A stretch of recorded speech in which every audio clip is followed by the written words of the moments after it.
Mm. Good morning, good afternoon, and good evening, ladies and gentlemen. Welcome to the Checkpoint Podcast episode, I want to say 9, but it probably isn't because I'm friggin' idiot and never keep track. This episode will be starring BigredNY Yo. and Deepboyce. How's it going, everybody? Hi. So we just went through a whole, was it 15-minute just warm-up session, but let's just redo it. Let's just start from the beginning here. How are you guys? Doing well. Doing well. Doing well. Still feel healthy, and I guess that's the most important thing right now. Still have the ability to work on all the other things in my life, so I'm doing well.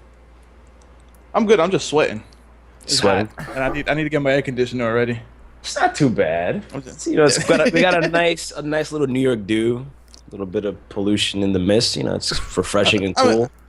I mean, you gotta understand that where my room is situated, this whole apartment in general, around the corner of the avenue.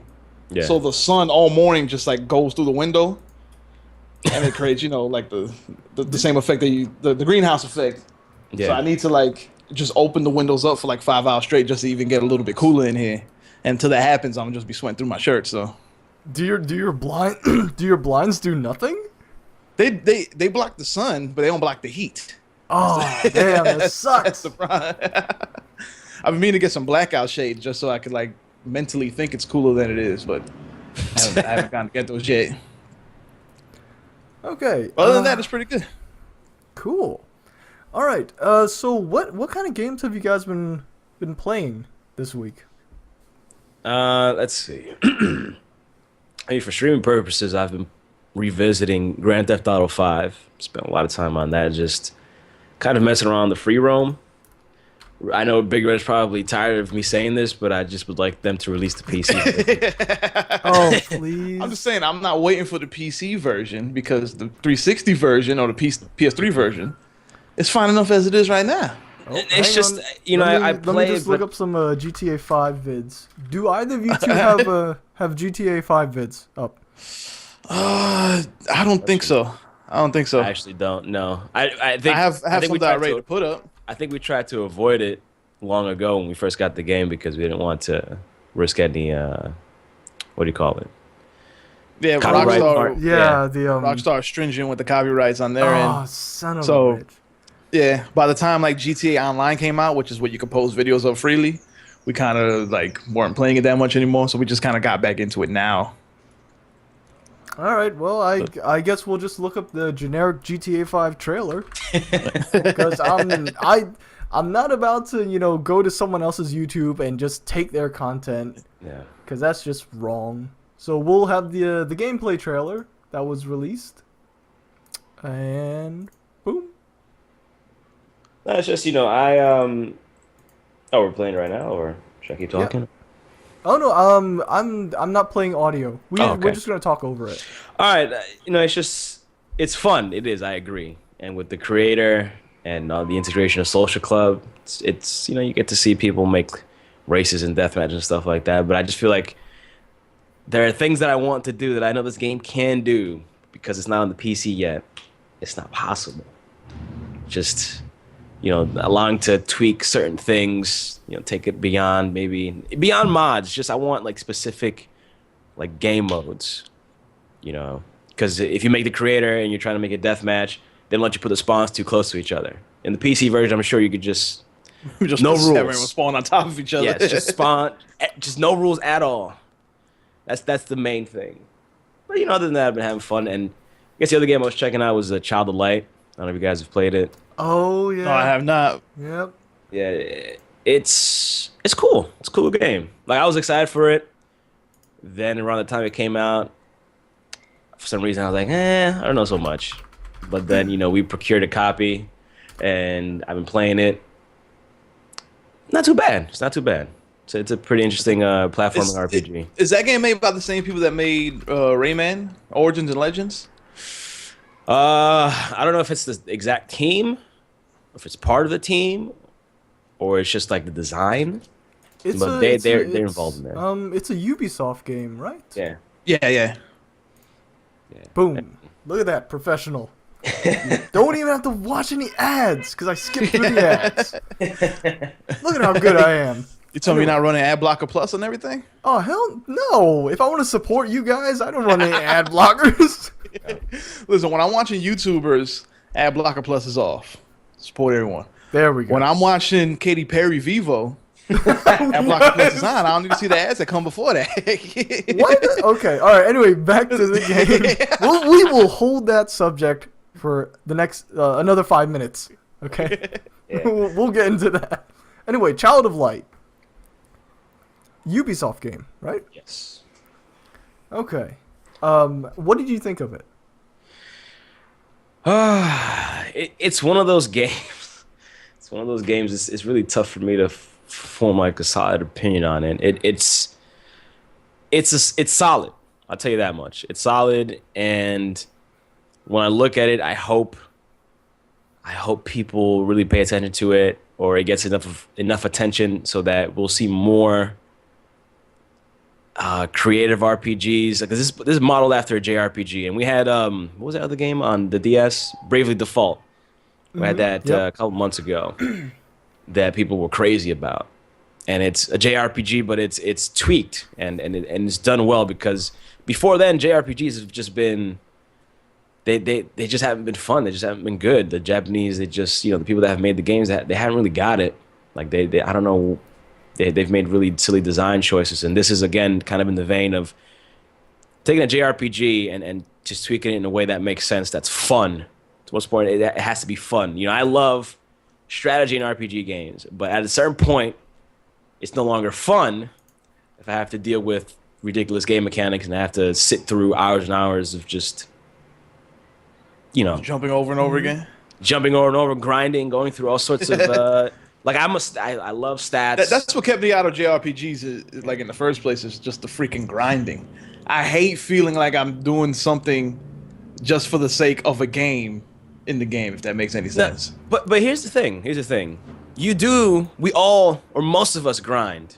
I know, but I like it to be veiled. I like to have the wool pulled over my eyes so I can think I'm doing something productive, even though I'm just grinding for more points. Yeah, Okay. I mean, like when we were playing GTA, we were essentially grinding. We're like, all right, let's try and get, some more experience, some more money. It's not tedious. It's fun. But it gets to a point where it can be tedious, where, you're trying to walk through an area and within 5 minutes you have like 1,000 different encounters because every 2 steps you take. Now, fight.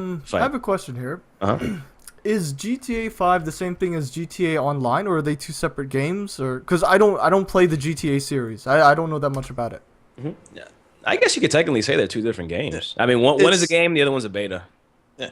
Like GTA 5 is just your standard GTA game, single player story mode. It has a beginning and an end. GTA Online came with GTA 5 as part of it. It's free, but it's a separate disc, and they kind of consider it the beta to what could be a much bigger separate game later on.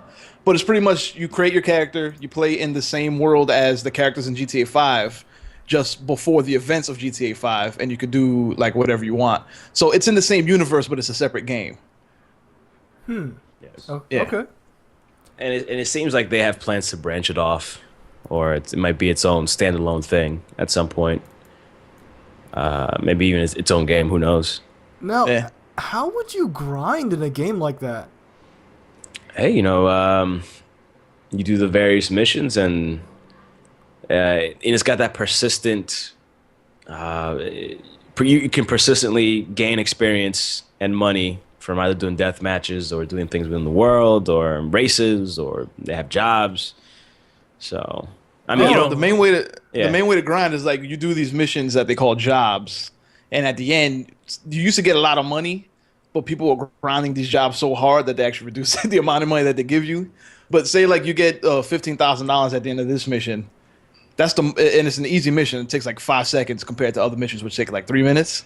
So you do the mission once, you get the $15,000, then you immediately repeat that mission again, get another $15,000. You keep doing it and doing it and doing it until you're just sick of doing the damn mission. But you get like $1 million in the process. Yeah. So it's grinding for money rather than experience in GTA. Mm-hmm. I mean, you do level up, but to level up, you get I guess certain unlocks, like certain things you can Yeah, you Like, if unlock you go to- guns and Yeah. cars. or modifications on your car and stuff like that. But Yeah. yeah. But I mean, I guess maybe to go back. I mean, you still want to talk about GTA or? Oh no, we can talk about whatever. I mean, It's yeah, to talk about Child of Light. all right. It's okay. It's a JRPG, but it's very light. It's very light, and the platforming it's just for traversing. It's not really. Like in Rayman, the platforming is true platform because if you miss a platform, you have to start over. You have to try and hit certain beats here and there. You have to attack enemies. You have to jump on enemies, stuff like that. The platforming here is just okay. You can platform to get to this higher area. Blah blah blah. It's not, it's not a platform. It's not a challenge to platform, and the fighting isn't all that difficult. But it's still kind of fun. It's still fun because it has what's called active turn-based combat. Yep. So I know that. It's a Final Fantasy staple, I believe. Yeah, there were a few Final Fantasies have had that, where you don't put the controller down and just think for as long as you want to think. Like the enemies will keep going. The enemies will keep taking turns if you wait there. So that there's a time bar, and then you have to make sure you choose your attack, and you can interrupt enemies, so it'll kind of take them back further in the active in the little timeline, little time bar. Mm-hmm.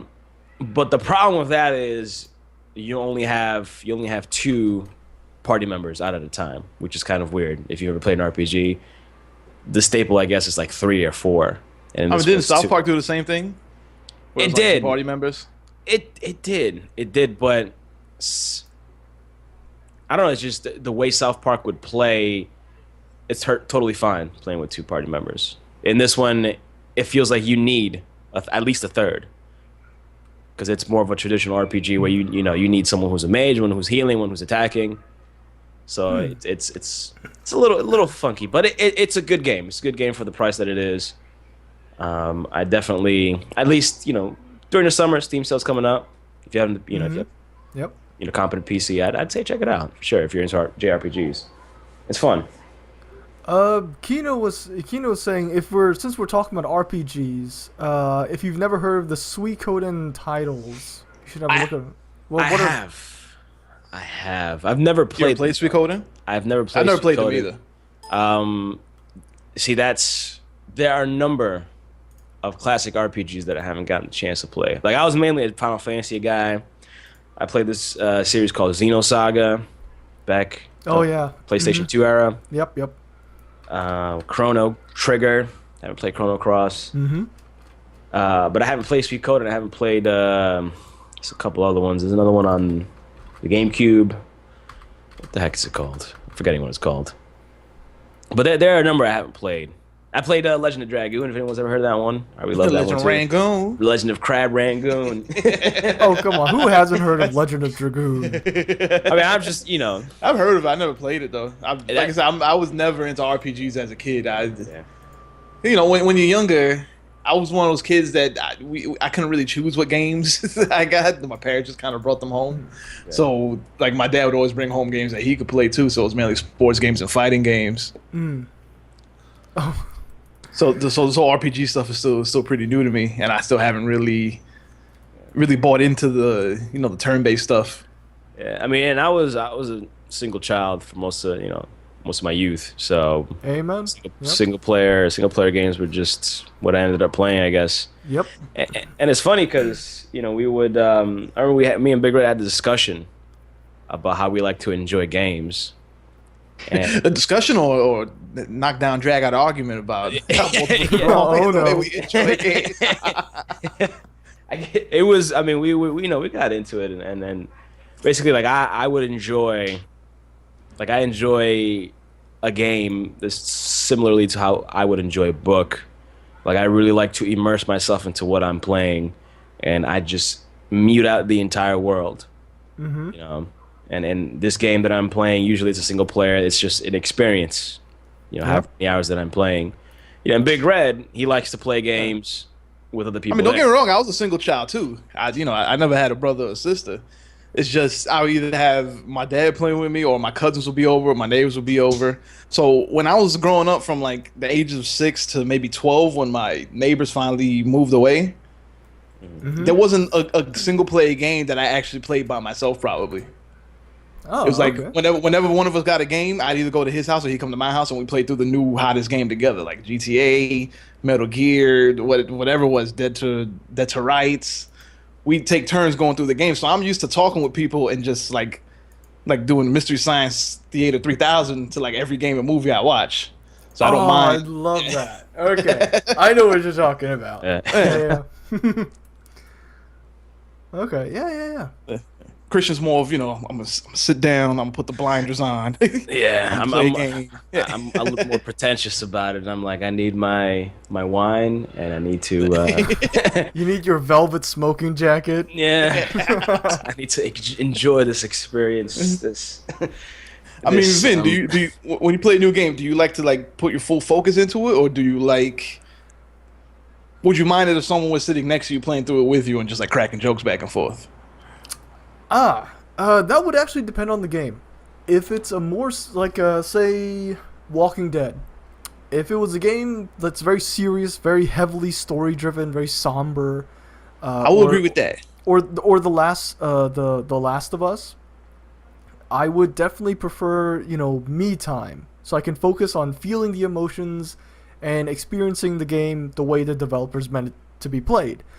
If it's a game like, say, Diablo 3, which has hardly any story, or I was gonna say that game don't have no story anyway, so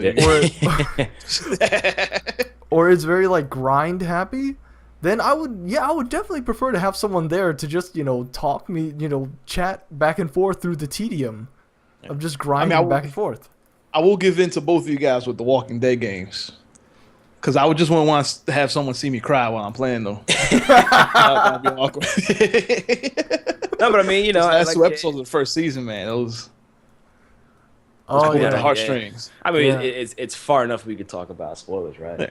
Mm-hmm. Is it? I don't know. That's what's the Season 1, we can definitely talk about with relative impunity. Season 2, probably not, because it's not done. Oh no. Yeah. No season 2 talk. No, Yeah. no. Because I'm not done with the first 3 episodes either, too. So, have either of you three have any Walking Dead videos we can promote? Either of you Christian three? does. I do actually. You do. On my channel, my YouTube channel, youtube.com/Deepboyce. I don't know if you want me to link you or. I can find it. Just continue talking amongst yourselves. But yeah, no, I agree. Like something with Diablo, you Right. wanna that's something you play with friends. Something like I guess Borderlands, play with friends, multiplayer games. Oh hell, yeah! Like, 'cause Borderlands is hilarious in and of itself. at the same time, when I would go to a friend's house, I'd play Mortal Kombat. I'd play like Diddy Kong Racing. I'd play Super Smash Brothers, and that was just a total like group experience. Like it wasn't something I would play by That's myself. a nice way to put it. Yeah, I mean it was it would get being from the Northeast, it gets very heated, a lot of trash talk, Yep. but that's what you want. That's what you would look forward to. Yep. And you would play that on your own. I would play that on my own, but that's just to iron out the kinks. You know what I'm saying? Just to get better, so you can whoop your friend's ass and talk more trash to them later on.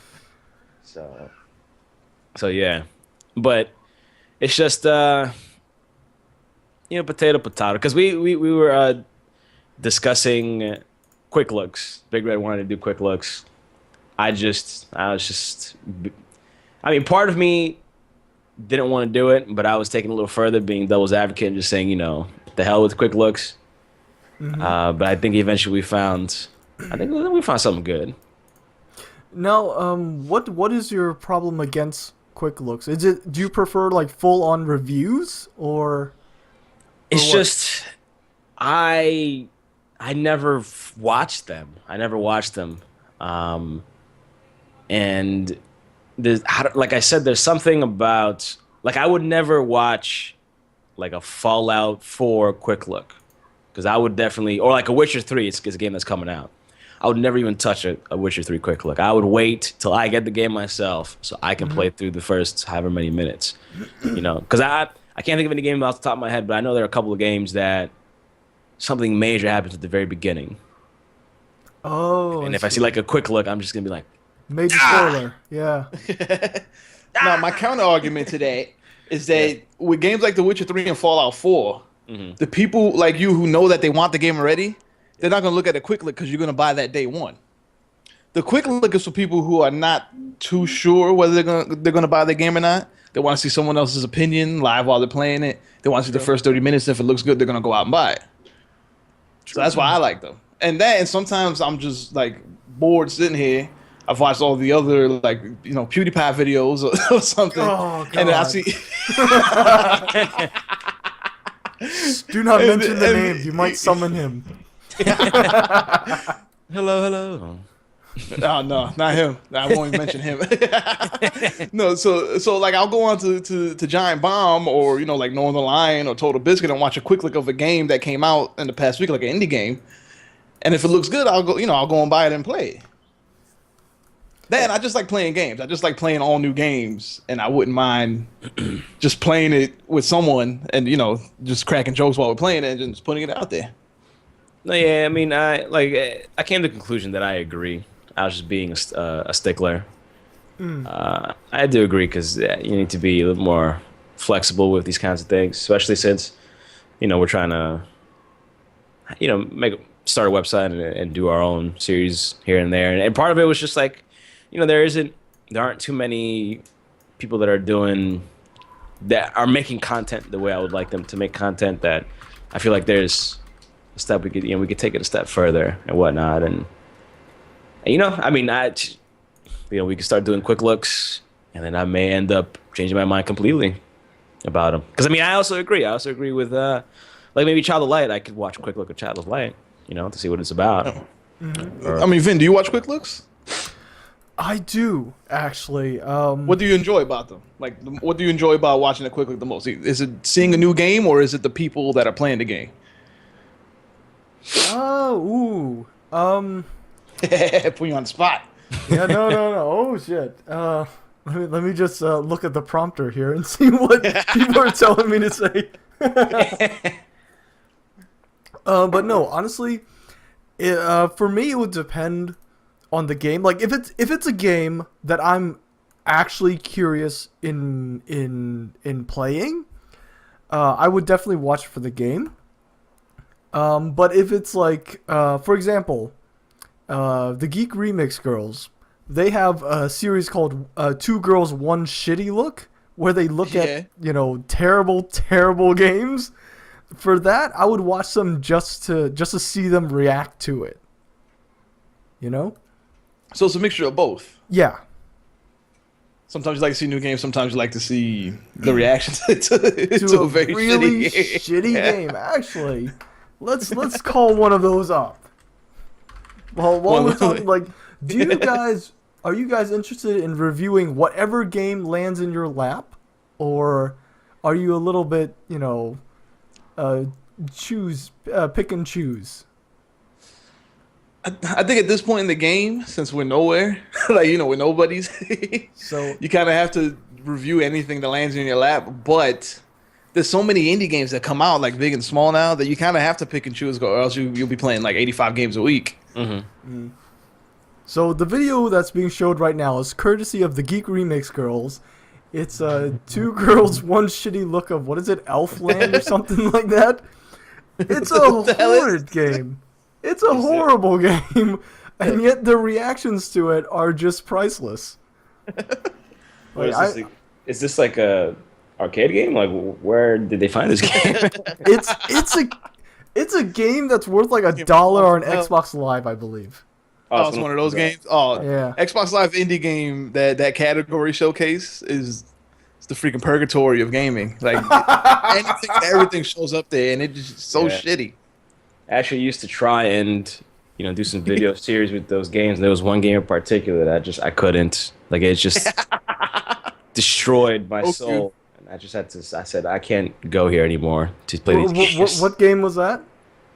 I honestly wish I could remember. Just You probably blocked it out of your mind. it's called something like Lockdown or Rock Bottom. I think it's called Rock Bottom.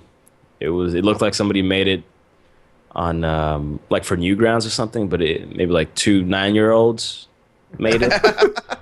It wasn't like offensive or anything like that. It was just so. Didn't you post a video of it? I made a video and then I just deleted it. Oh, you never I posted Oh no, I would have totally. Because We I would be just- watching that right now. Like I didn't rage or anything, but it just You were just demoralized me. confused. I was no longer commentating or saying anything. I was just like, wow, this is life right now. I mean, the best thing to come out of the indie games marketplace on Xbox was Mount Your Friends. That game's incredible. You ever played that, Vin? Yeah, I have not. I have not actually, but That game is incredible. I've seen people play it, and it's magical. It's something, that's for sure. That's Yeah, something you definitely sit with friends and play. You have to be next to each other when you play that Oh, one. you got to mount them. Exactly. God. Oh God, please. Okay, hang on. Let me just throw this small addition up. CO meaning courtesy of, because you gotta be polite. And I'm going to the Geek Remix girls. Shout out again to them. They did a Mount Your Friends video. Oh, they did. They did. Oh boy. Yep.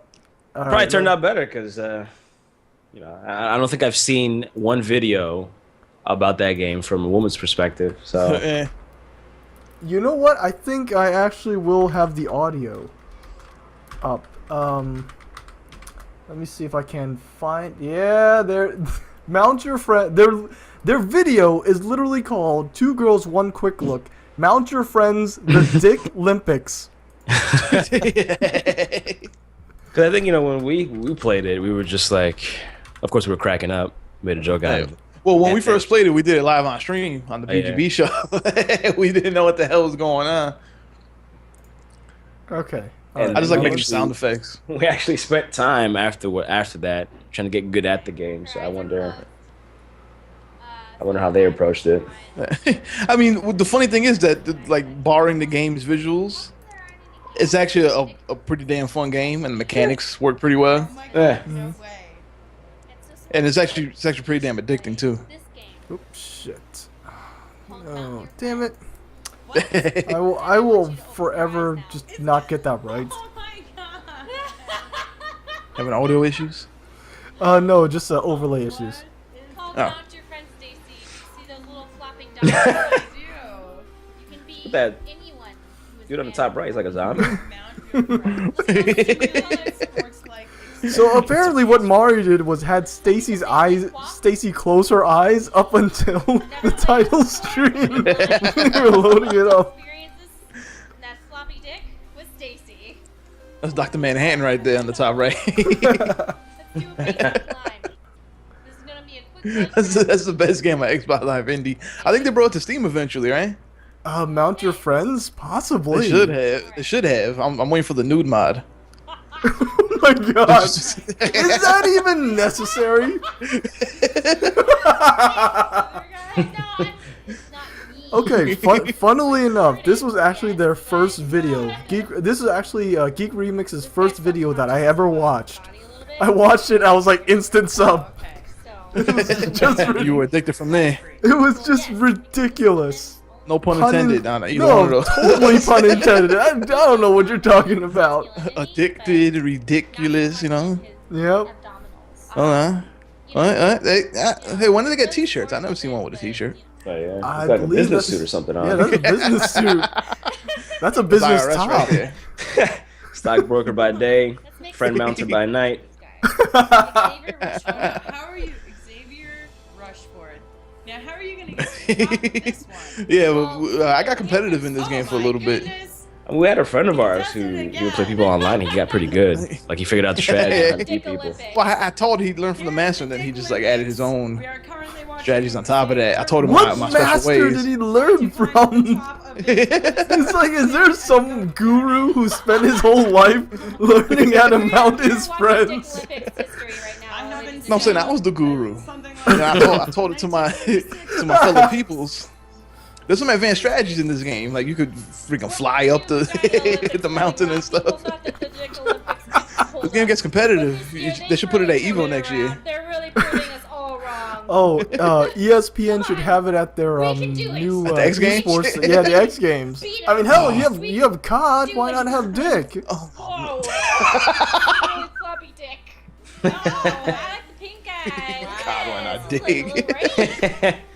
Like, oh, freaking Call of Duty at the X Games. What kind of crap is that? All right, let's All right, let's move on to some serious news. Otherwise, we're going to be staring at floppy dongles for the next 8 minutes. I mean, this dude has polka dots on his junk. It's mesmerizing. Anyway, all right. Let's kill it there. Okay. All right, serious news. ESPN is sponsoring COD. What? To- Oh, they're to- sponsoring COD. Well, They're putting not on the X sponsoring- Games. Yeah, they're putting on the X Games. I'm sorry. Well, are either of you guys COD? No, you're not COD players. You just said that you love to make fun of it. Okay. I but- mean, but how do Former you? top How do you players. I mean, Former. former COD players, we could pick it up and get back into it, but it's Okay. just, we no longer fell. What's the word? We had a parting of ways with the game, and then You- the you had community a didn't make it falling any out. easier. Okay. You had a falling out with the game. Yeah, it's just got kind of boring because it was the same thing every single time, and just Like Call of Duty 4 Modern Warfare 1 is amazing. Revolutionized first-person shooters forever. All right? Same way Halo 2 and Halo 1 did on the Xbox One. Revolutionized the whole thing.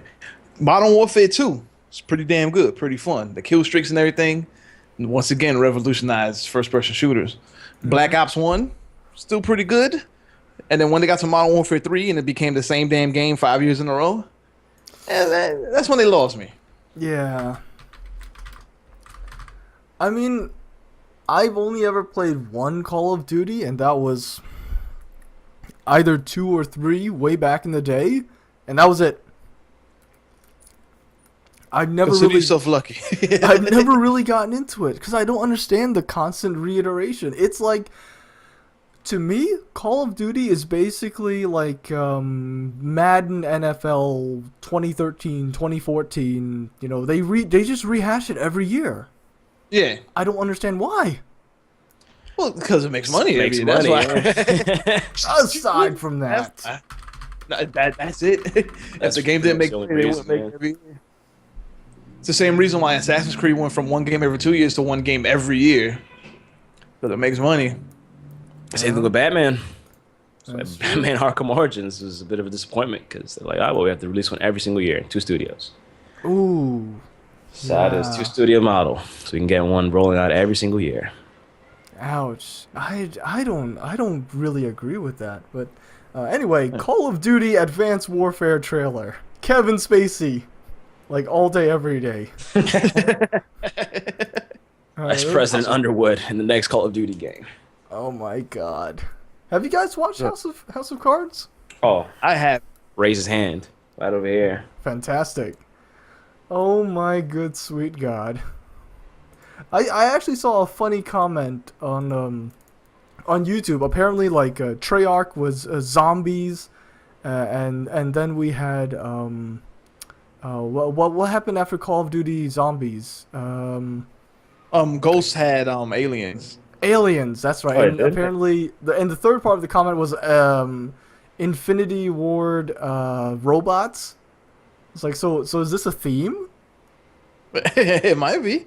Guess so. See, like if Call of Duty went all out and they made it like some sort of hybrid zombie alien robot game, then I buy it again.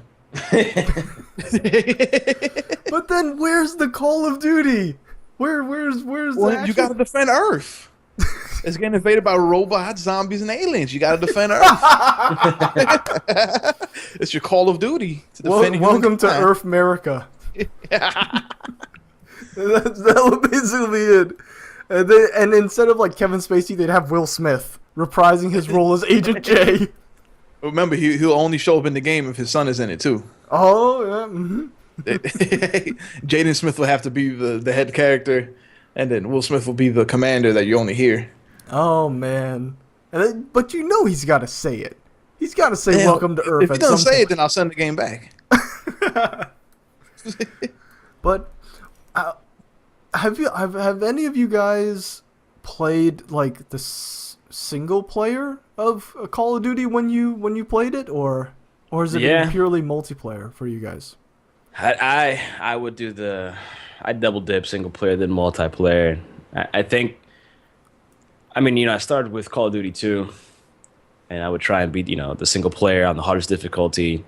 Then on Modern Warfare, I think I stopped after Black Ops because that's when I lost interest, and then I didn't even bother with the multiplayer or know the single player. But I would actually try and play through the single player in the hardest difficulty. I know Big Red probably didn't give Yeah, much. the only single player I beat in Call of Duty was Modern Warfare. I would buy like the 4 Call of Duties I bought in a row. Actually, I didn't even buy 4 in a row because I didn't get World at War, which was in between Modern Warfare and Modern Warfare 2. But all the Call of Duties I got, I got them pretty full of multiplayer. I didn't even like touch the single player in most of them. Now here's deep Deepboyce. You said something very interesting. You said you were double dipping on the Yep. game, but it's so sad. Like games, that happen to have single player versus multiplayer, you're not really double dipping, are you? I mean, is at what point did Call of Duty have,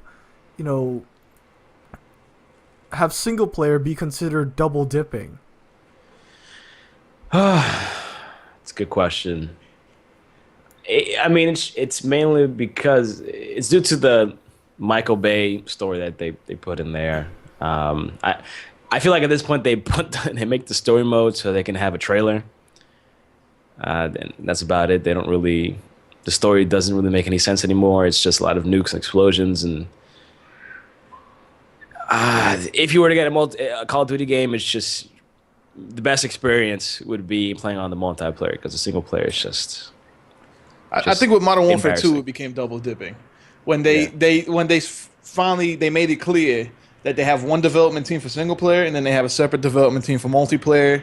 They don't even share the same menu anymore. When you start the game, it has a menu for single player and then it has a menu for multiplayer, and you can set it to never see the single player menu if you want, like ever again. Wow. It just skips the menu and you can go straight into multiplayer because they know that 85% of the people who buy the game are playing it just for the multiplayer experience. And the single player is just like there if you want to see a lot of explosions. But wasn't it in recent games that they had a couple of like full-fledged actors in Call of Duty, I believe? What was his name? He played I don't know. They had actors, like actual actors aside before Kevin Spacey. Yeah, I think in Yeah, all they of them had, they have at least one renowned actor. It has Sam Worthington in Black Ops 2, I think. They had who else? They had Ice Cube, Black Ops Holy 1. shit. Really? Renowned actor. Wait, what? I'm sorry. They have Snoop Dogg and Yeah, part of and DLC. Ghost. Why would you? What? Okay. I mean, Sure. I saw that the Snoop Dogg DLC. Besides the fact that it's worth money, like you have to actually pay, it made me chuckle a little bit. I thought it was a little funny, but it's still DLC. That it's not even. What is that? $5, $10? Still, it's not worth it for a little sound pack. No, Like Call that. of Duty's probably 15. Yeah, I mean, I just why not just open up your computer and just open up a Snoop Dogg soundboard? You can do it yourself. You don't have to pay for it. I mean, I think it's Garmin. They have a Snoop Dogg sound thing for the GPS systems too. Oh yeah. Yeah. So Snoop Dogg likes doing voiceovers apparently. Hey, I mean, I get I'm that. Sure, I get a Snoop Dogg Garmin. I'm sure it makes some money. So. And it's probably, Has Ice-T not been in one of them yet? he was in. I know he was in Gears of War. Nah, he's a Gears of War dude. All right. He hasn't been in a Call of Duty. Not yet. I don't think he plays Call of Duty. I don't think. He does. And if you ever watch the Ice Loves Coco, he plays Call of Duty all the time. Oh, okay. Never mind then. Don't ask me how I know that. Oh God! Thank you, chat. take a rizzle and 2 missiles, my nizzle. That's what it sounds like. Oh my god. 50 Cent's game isn't bad card gaming. Blood on the Sand is actually pretty damn good. The second one, right? Oh. Yeah. Yeah. It's one of my favorite co-op games that on the 360 or the PS3. It's pretty fun. I haven't played any of you guys the. Haven't had a chance to play it. No, I have not. Let's see. 50 cents the game. I remember when that first came out, I was like, "What in the holy what?" I mean, the first one came out on the PS2, and I think the only thing worth it in that game was the soundtrack because it had like some exclusive songs from him and Eminem on it. Oh, okay. And as a kid who was still, like big into hip hop, Yeah. I rented it just to hear the songs, and the game was terrible. But yeah, Blood on the Sand was surprisingly fun with multiplayer. The story is like he does a concert in Saudi Arabia, and they don't have any money to pay him. So instead of paying him with cash, they give him a crystal skull that's apparently worth a lot. A crystal skull. Yeah, and then after the concert, him and the crystal skull and the rest of his G Unit crew, they go to a Saudi Arabian strip club, in which they are ambushed. The bus is blown up, and the crystal skull is stolen. So the rest of the game is trying to get back the skull. God.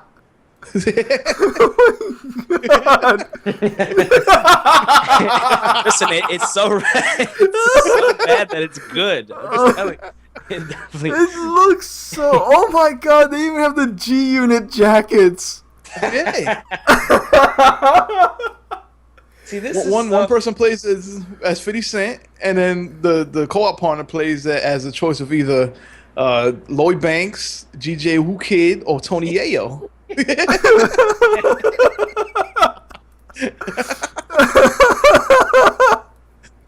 Oh my god, are you serious? There's a turret section in the game. See, Of course, there's many. There needs to be more stuff like this. Oh my god. Oh. I would love for there to be more games that don't take themselves serious at all, as long as they're fun. This does not take itself serious at all. No, But it's fun. no. What? All right. So what do you what kind of game to you would be a non-serious game? Let's just get on this topic. Pro Force. Amen. Yes, Broforce, non-serious game. Mount Your Friends, non-serious. I'm trying to think. I don't think Borderlands takes itself too seriously. See, Borderlands has a the right serious game. approach. Yeah. They designed it seriously. They wanted to make a very tight and well-made game, but they have as much fun as they possibly can with the way the game presents itself. Like X-Core said, Goat Simulator. That Goat Simulator was a game they weren't even going to release. It was just like, what, a game jam game, I think? It was an internal game jam, I believe, and it's just bad. Goat Simulator is just like bad, and people love it. It's like they Deadpool. Deadpool, yeah. Deadpool's a good game that didn't take itself too seriously, and people reviewed it like as harsh as they could, and gave it like 4 out of 10, 5 out of 10. I mean, I will say it isn't a game that should be reviewed on that crap. I mean, that's a whole nother discussion. I will say it was a little disappointing in the mechanics, but I thought it is one of the best superhero games in how it captured Deadpool.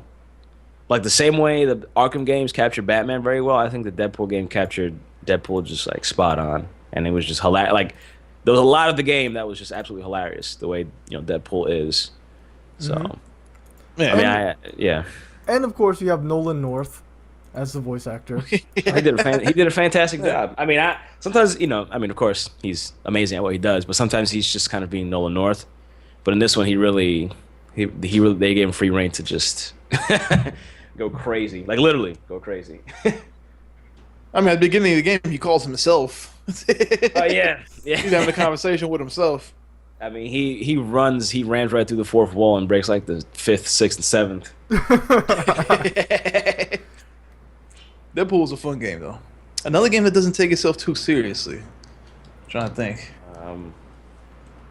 I mean, Loadout, I guess, more recently. That free-to-play third-person shooter game. Yeah. I'm not sure what else. Saints Row. I would say Saints Row 3 and 4 Yeah. kind of, they kind of go nuts. Yeah. But Saints Row 3 and 4 didn't take themselves too seriously to a fault, in my opinion. Oh, what do you mean? Because 1 and 2 were kind of the non-serious GTA games, right? But I think 2 it's pretty damn good. It's pretty fun. It's humorous, but it still has a cohesive story that's fun to play through. You feel like you're accomplishing something. It's a well manufactured game. 3, they kind of put out like half a game and then put the veil over. Oh, we didn't give a shit about this. We're just making fun of everything. So forgive us that this game isn't complete yet. That's what it felt like. It was short. The missions weren't crafted too well. And then 4 wasn't even a full game. It was going to be a DLC for 3 that they just decided to make into a full game and add a couple more missions to it. Didn't they even like make fun of that in a DLC 4? They did, yeah. Like Enter the Dominatrix was the whole like, oh, this is why this was never a DLC. Why we decided to make a whole game out of it. Yeah. See, I don't think that Saints Row 1 and 2 were serious GTA wannabes. I think the first one was. I think the second one is when they found its own voice and it was really good. And then the third, they just took it way too far. Yeah, the third. I'm not really a Saints Row fan. The first one was fun, and it was like I was surprised by what I played with the first one, and the second one I thought was my favorite. I haven't played the fourth one. It seems like the fourth one is probably the best one, but the third one was just. It was, I played it and I just had it on mute and I was just listening to podcasts and stuff like that as I was playing it. I just kind of got through it. So yeah. I don't know. You played the fourth one, right, Anthony? Yeah. I don't know the hell. Like the fourth one was the third Red. one. Hey, I'm Anthony Big Red. It's one and the same. Oh, okay. I don't have the mask on right now, so it's Anthony. The fourth one it should have been part of the third. It should have been part of the story. Like if they were going so crazy in Saints Row the third, at some point in the game when you met the hacker guy, there should have been a sequence in the game after when you were going after the hacker guy where you got all these powers, in my opinion. Yeah. It's fun. It's more fun than 3, but I don't know, I fell in love with the story and the universe in Saints Row 2 and they just like obliterated it with 3 and 4. So maybe I'm just a scorned lover then. Probably. You ever played the Saints Row games, Vin? I'm actually waiting for 3 and 4 to go on sale so that I can co-op play them with my co-op partner Aaron. Have either of you two tried the co-op in those games? Have you two done that or? I have not. I co-op through all of them through 3, but now at Deepboyce. Okay. So I co-op with my cousin, and it's good. And co-op is fun. Like anything is fun in co-op, in my opinion, because when you're playing with a friend, you can make even the most terrible game enjoyable just by talking about how hilariously bad it is. Yeah. Okay. Monaco co-op is better than all co-op. Yeah. Oh my god. That was pretty good. Monaco's a fun game. Monaco is a fun game. Yeah. Monaco, there's no story in Monaco. I feel like it's purely a multiplayer game. There's no there is no story there, at least not to anything I know. But there's a slight story, but it's mainly just an excuse to mess around with friends, and it's like a puzzler almost, but with co-op. Okay. So, are there any games that you guys are looking forward to? Witcher 3. Okay. Witcher 3. Dragon Age 3. Is it Dragon Age 3 or is it Dragon Age a prequel? That's Dragon Age 3. Okay. It takes place after the second one. All right. Which the second one is part of it is a prequel, sort of. Part of it takes place during the first one. The beginning part. Huh. Okay. I guess Destiny. I'm getting a little hyped for it. Oh, Destiny, the new Bungie game. Yeah. where you're basically a nameless, faceless soldier fighting aliens as a first-person shooter. Sounds very familiar. Yeah. Thing is, Well, I'm looking. It's kind of like it has a little bit of Borderlands in it, the Borderlands elements in it, and I'm kind of excited for the multiplayer. I don't know about well, the of story. course. I don't really know what the hell's going on with the story.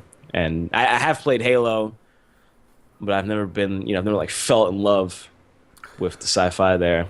But Oh, I love Halo. I loved Halo 1 and 2. 3 just didn't really do it for me.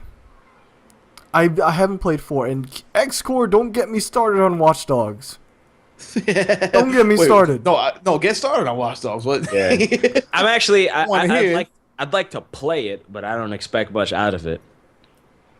Watch What's your Dogs. expectation for Watch Dogs? Vin? Yeah, get into it. The only thing that I don't understand about Watch Dogs.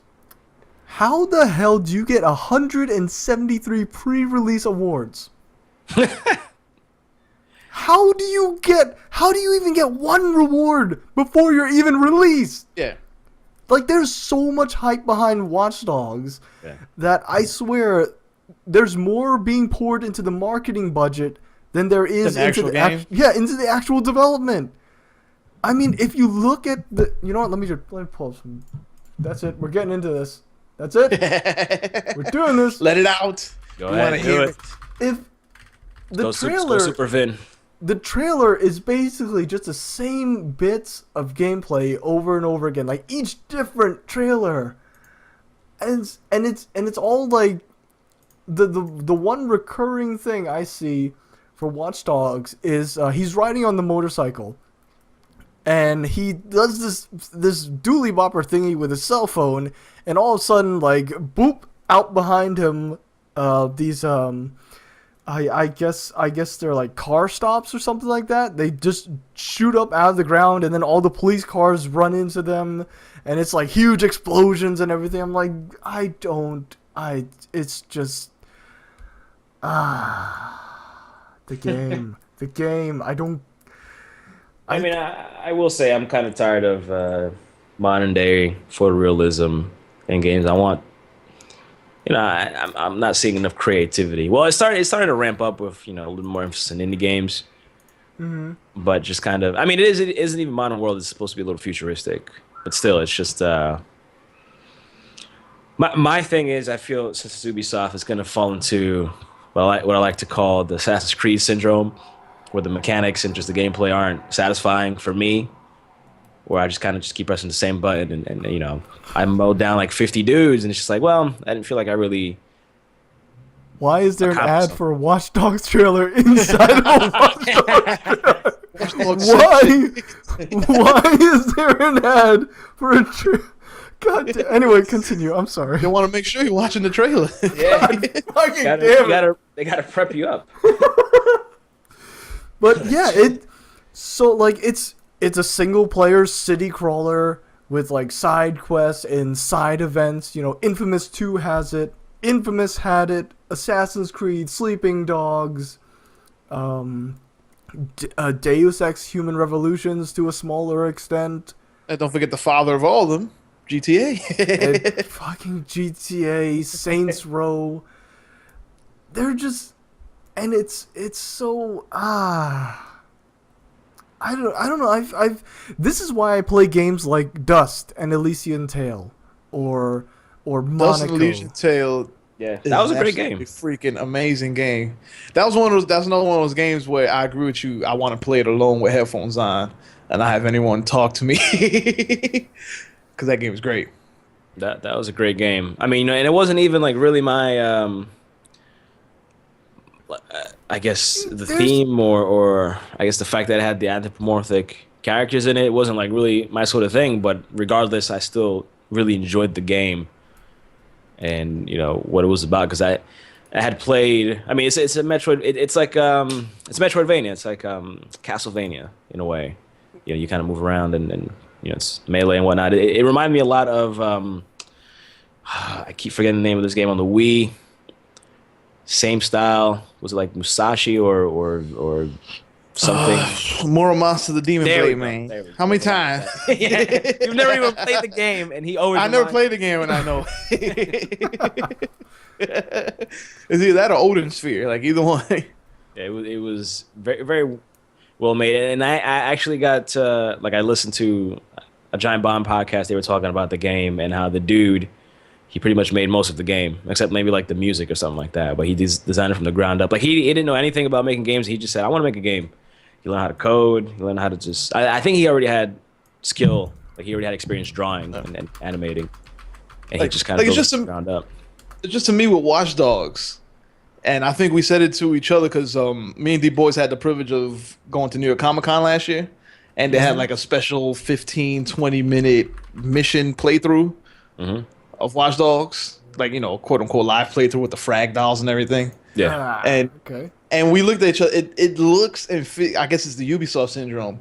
It just feels like Assassin's Creed with cell phone and guns. yeah. It's just something plastic about it. Well, I will say this: there was one character on there that I won't be surprised if he becomes popular. This one The Asian dude, right? Yeah.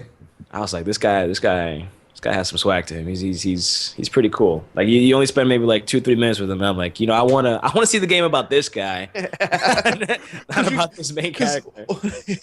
That's kind of sad. Yeah. That's kind of sad. Like, didn't the same thing happen with Assassin's Creed 3? Like, no one really cared about the main character. They cared more about his dad. Yeah, he was a little wooden, the main character, and yeah. Same because you know why the guy you're controlling in Assassin's Creed, I mean in see I just did it in Watch Dogs. Yeah. The guy you're controlling Watch Dogs, you're freaking like walking slowly through city alleys and trying to hack people's phones. And while you're doing this, you know the Asian dude is off like doing drug deals and banging hookers and stuff. You want to play that guy's story, not this boring story.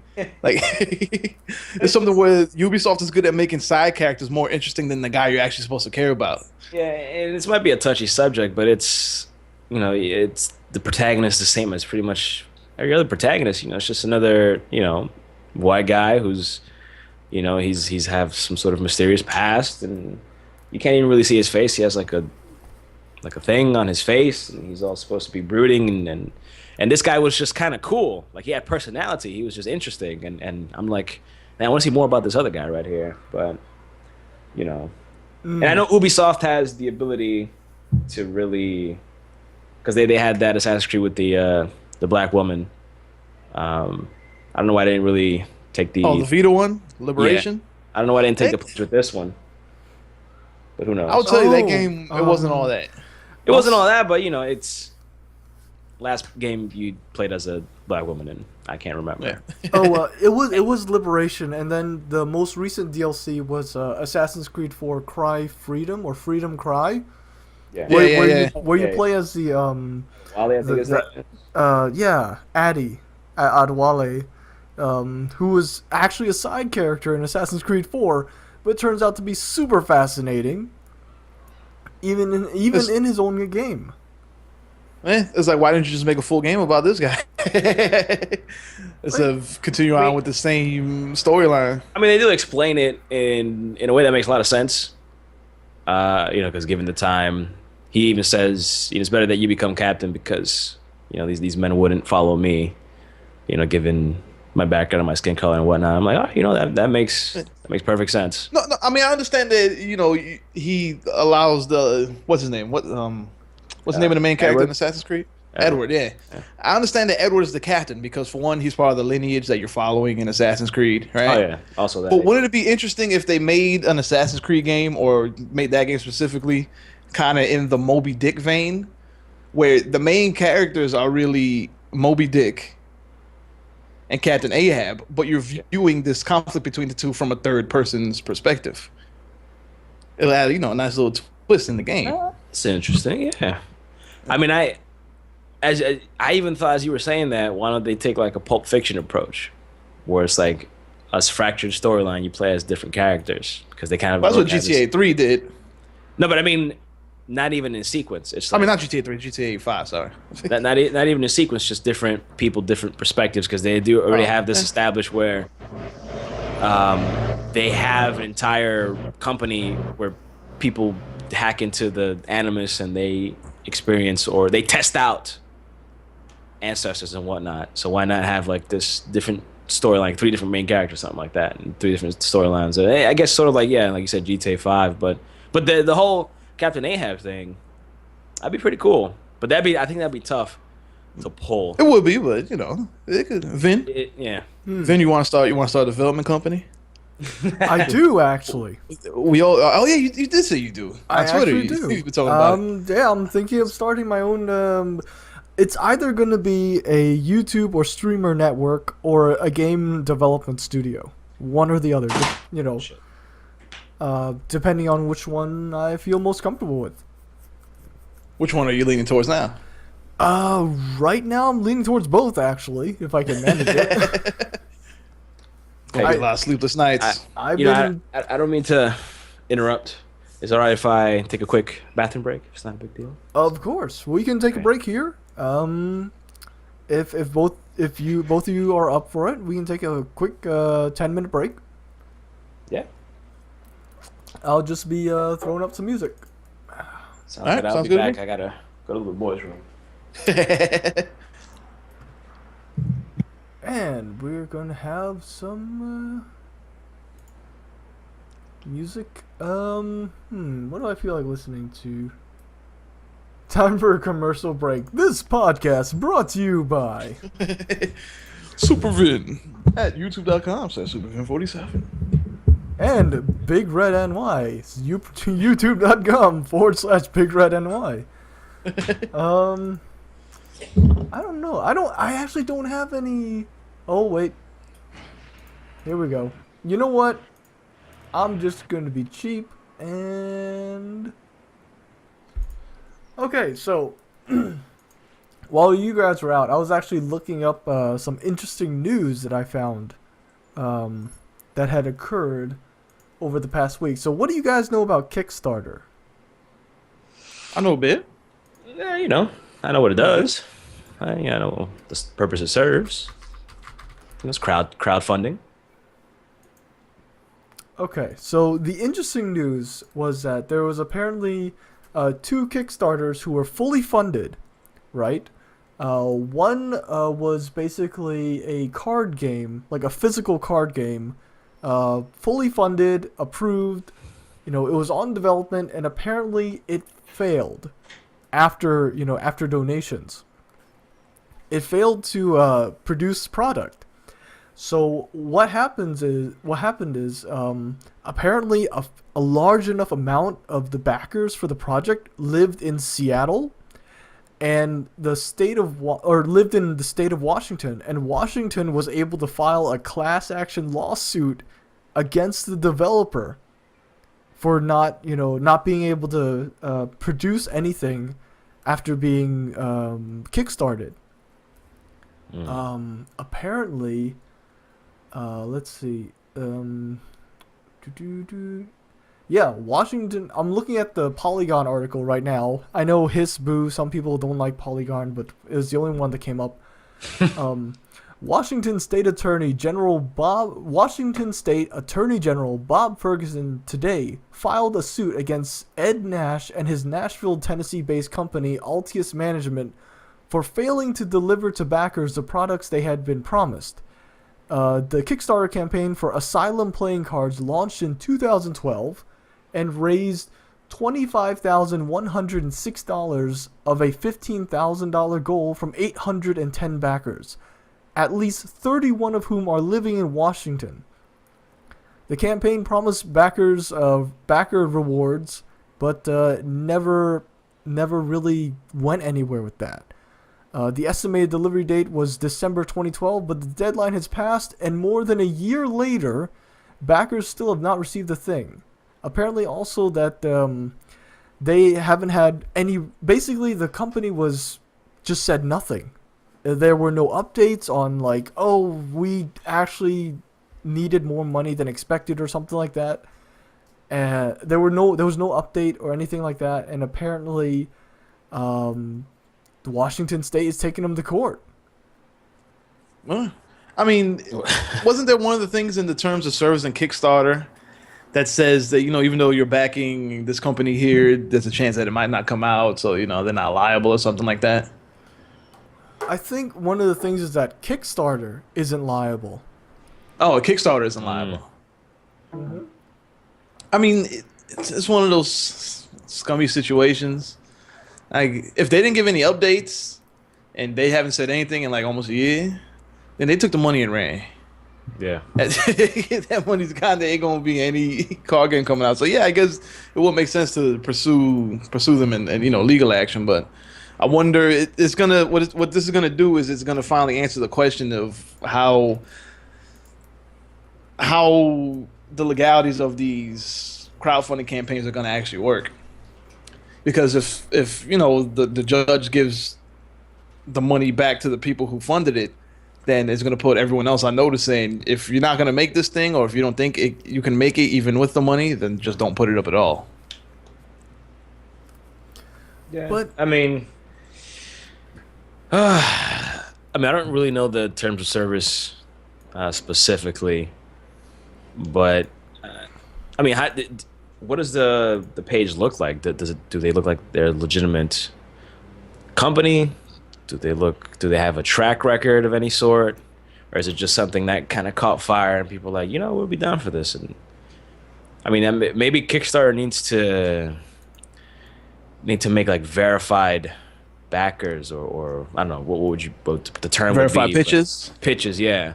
So people that have a track record, or people that would go down on contract or something, they would be liable for not producing what they get money for. And that would kind of still keep the site the way it is, but it would also have these other pitches that are guaranteed in a way. Maybe, I don't know, maybe that goes against what the site's all about. So who knows? I mean, I don't know. It's just, it's happened with game companies before, hasn't it? Hasn't like a game company had a project kickstarted and then the company, quote unquote, went under because there still wasn't enough money? I think it's happened at least once. Did it happen with the guys that made Psychonauts? Double Fine? Schaefer? Wait, no, Double Fine didn't. No. Didn't? Oh, no, Yeah. It did. So what happens with the Double Fine? It was actually the project they were gearing up for was actually what was that game that was just released? Broken Age? Broken Age. That was actually the project they were trying to get funding for. It turns out, they didn't have enough money, so what Double Fine did was it launched yet another crowdfunding thing on their own personal website. And I think that was what got them through. But you're right in that initially the Kickstarter money was not enough, actually. Yeah. To pay for the voice actors and everything, it was not. And they decided to release it in 2 episodes too, right? Like they were going to use the money they make from episode 1 to finish episode 2 or something like that. Even then it was not enough. Video games are too expensive now. Shit. Well, if you have people like freaking Will Wheaton and Jack Black doing voices in your video games, hell yeah, it's going to be expensive. Will Wheaton can't be that expensive. What the hell does Will Wheaton do? Will Star Wheaton, Trek. Yeah, I know he was in Star Trek, but that's like 80 years ago. Yeah, but I'm sure he does Will tabletop. Wheaton is not an 80-year-old man. At least I don't think so. Yeah, Wrote a couple books, and I'm sure he produces for voiceovers. Will Wheaton.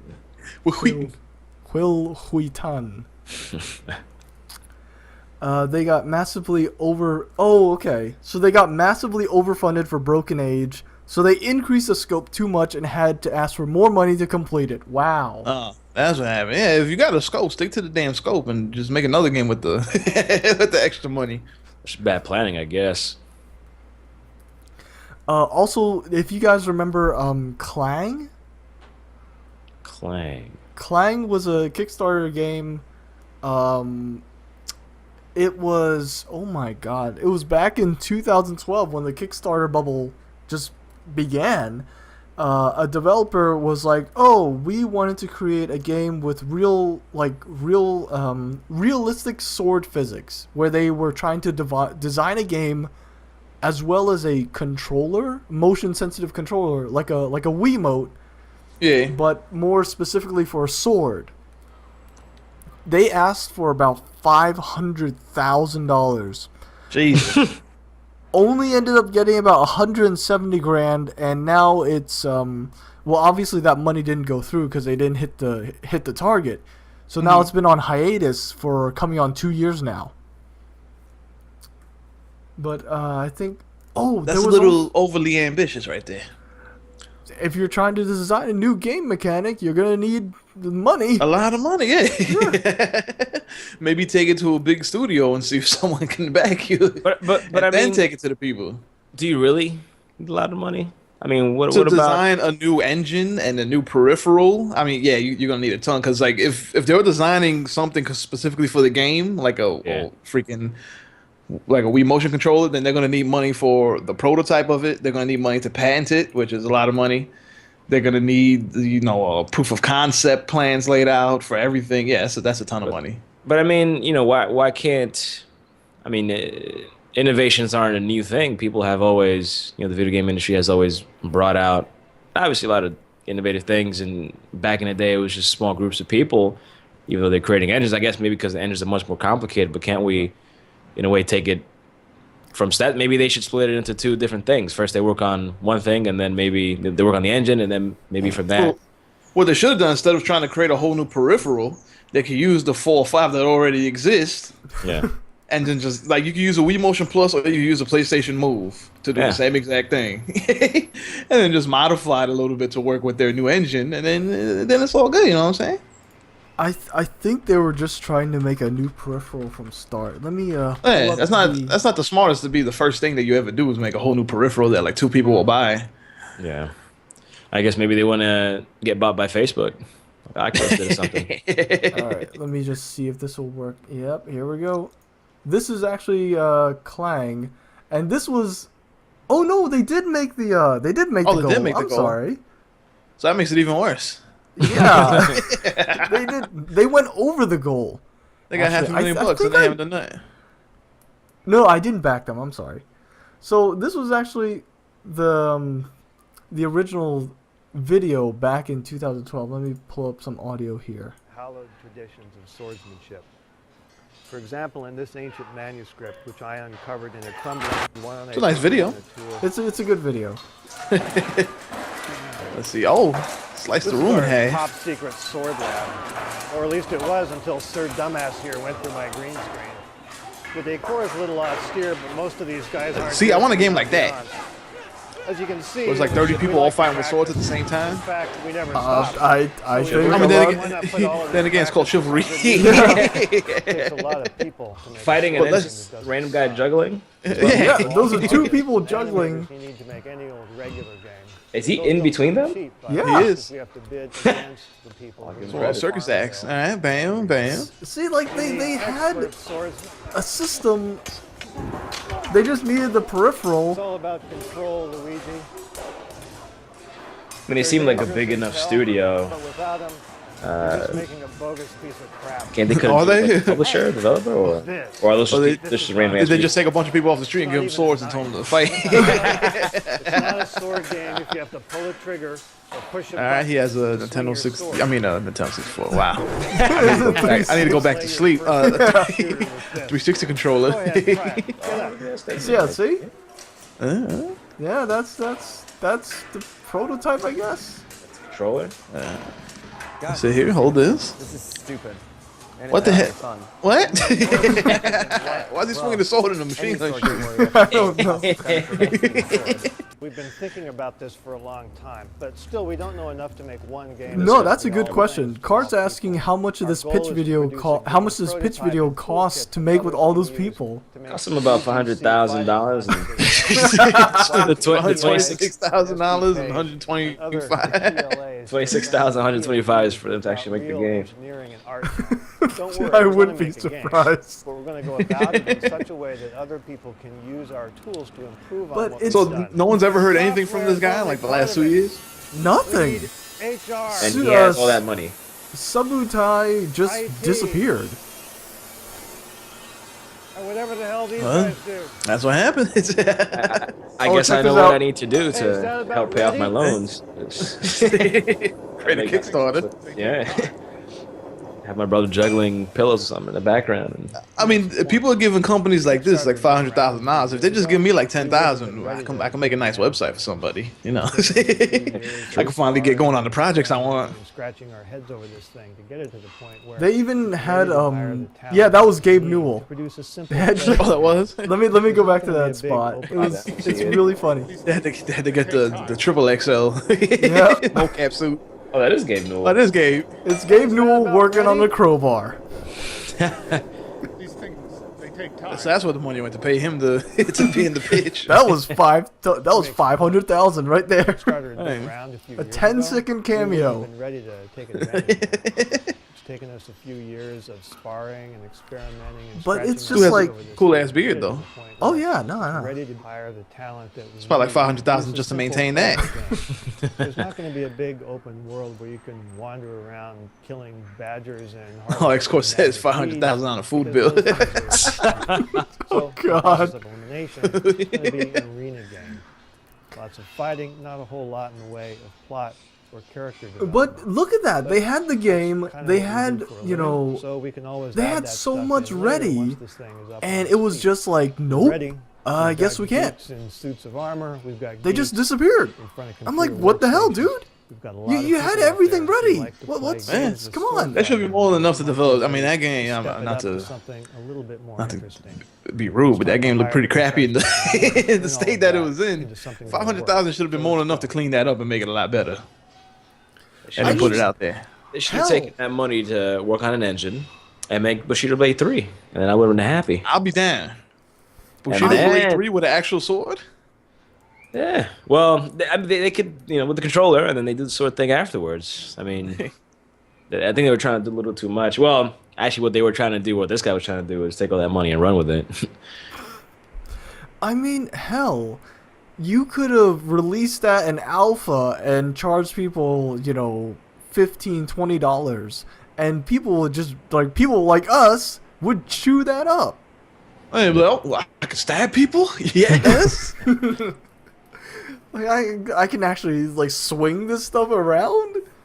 Yes, just don't knock over anything. It would be the Wiimote or the PlayStation Move, to the nth degree. Like, please just don't swing it around and poke your own eye out or something. Don't throw it through your TV like the original Wiimotes. Oh my god. But yeah, that would. I mean, they could have released that without peripherals for $15 and $20, and that would probably tided them over until they got the peripheral done. But I don't know what happened. They disappeared. It's gone.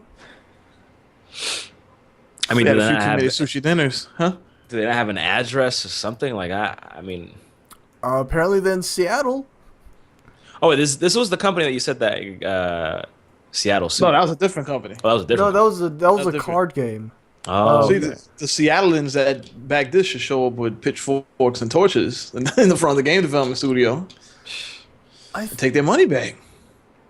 I think it might also be sort of a public perception kind of thing because all those 31 people who applied to sue the card maker actually had to apply. They had to, sign a declaration, I think, that they were going to sue. Yeah, it's like a him. class action lawsuit. Yeah. But no one's doing it for anyone else because they're like, "Oh, well, it'll come out when it comes out, right?" But apparently apparently for like a physical card game, they're like, "No, we want it now." The hell, dude? I mean, what's easier to produce, a video game or a physical card game? The development studio that's getting sued, it was a physical card game. No, I'm saying, but what do you think will be easier to produce, a video game or a physical card game? I would say depending on the video game, it would be the physical card game. That might be easier, depending on how in-depth it is. Yeah, if you're developing a video game and a peripheral designed specifically for it, it's going to take a lot more. Let's see. There was another Kickstarter, comic book. Yeah, here we go. Comic burning. Here we go. Comic burning? The hell's that? So a comic artist raised $50,000 for his comic books, right? Yeah. And he finished the project. He started releasing them to his backers. But the thing about it is he wasn't releasing them fast enough for some reason. So his backers were emailing him complaining like, "Hey, where's my copy? The due date's passed." And he took to basically videotaping himself burning the books. Let me. I've got the article here. I will actually post this article in chat because it's very interesting. He should have burned the Kickstarter too. So, a comic artist in Chicago who raised over $50K to publish and ship. Oh, not comic books, hardback books. I'm sorry. Oh. He was able to send a good number of them, but he posted a 4,500 word rambling note on Kickstarter in late February of this year that claims that he ran out of money. And apparently, he launched his Kickstarter in May 2012. He only asked for $8,000, but the donations topped out at $51,000. Sounds good. Sounds like a profit there. He spent $30,000 producing the 200-page hardback comics, according to DNA Info, and even more money in plastic wrap. Wait, what? Hang on. His money problems caught up with him. He spent $30,000 producing the comic books, the hardback books, and even more money to put plastic wrapped dead wasps in each one? What the hell? This dude is nuts. Apparently he put a dead wasp in each comic book and he mailed it out. Wait. The article is in the chat. You guys can click on it. Right now. And it's like, the hell is going on with this dude? This dude went nuts. Totally. And yet no one's suing him. You know, Kickstarter is so finicky, it's so fickle, anything can happen. I shipped about 75% of the Kickstarter rewards to backers, Campbell wrote. I will not be shipping anymore. I will not be issuing any refunds for every message I receive about this book through email, social media, or any other means. I will burn another book. What the hell's wrong with him? I don't know. I mean, is that even legal for international shipping? I don't know, Cart. I don't know. Probably not. Have either of you guys kickstarted any video games? I have not. I backed H-Hour. That's it. That's the only one I've backed. Which is yeah. It was one I saw. I forgot the name of it, but it was one that I considered it. But it's because I don't know, stuff like this. I don't know. I just haven't really jumped the gun to back anything yet. I'd rather do a Patreon. I donated like $10 to H-Hour. So I mean, if they never make it, then to me it's no big loss. But for the people that donate like $1,000, $2,000, that's a big middle finger right towards them. If you're just gonna start burning the shit because you're stressed out. You should at least like man up, say, hey, I ran out of money, I can't do this anymore. I'm sorry to everybody that didn't get their copy. I'll do my best to, like, you know, put it online and give them access to it or something. Don't just start burning it because you're angry. It ain't their fault. I don't even know. And you guys are kind of making me feel bad because I backed a fuck ton of games. Okay. I will. Okay. Poor, so. Confession. I actually, back in 2011, I backed the Yogscast Yog Adventures video game. I feel so bad about that.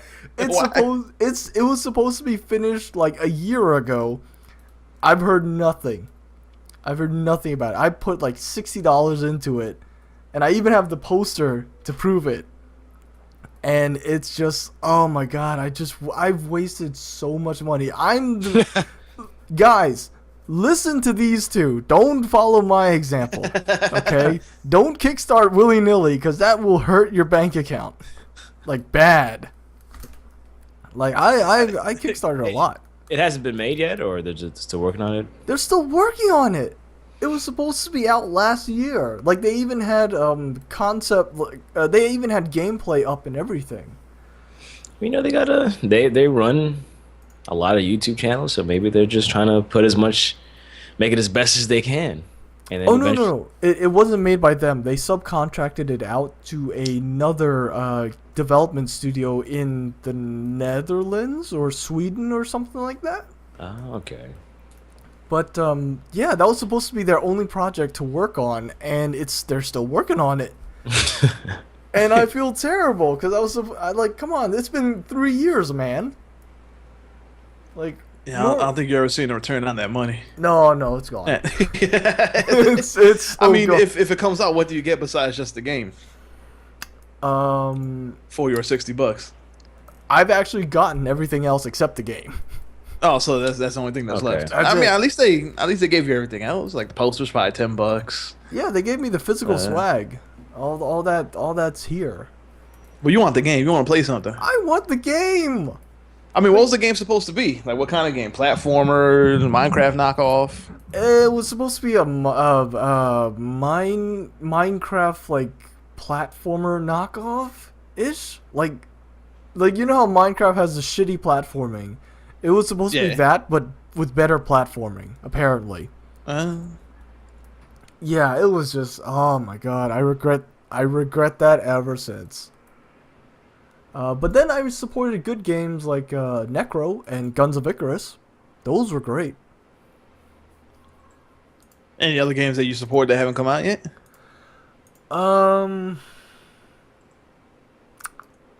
Quite a few I've supported that are out in alpha. Like they have released an alpha. I mean, alpha's better than nothing. Yeah, The Dead Linger, which was part of that whole zombie craze. Crazy hasn't ended yet. That whole zombie craze is still going strong. Oh man, it's Especially with H1Z1 being announced now.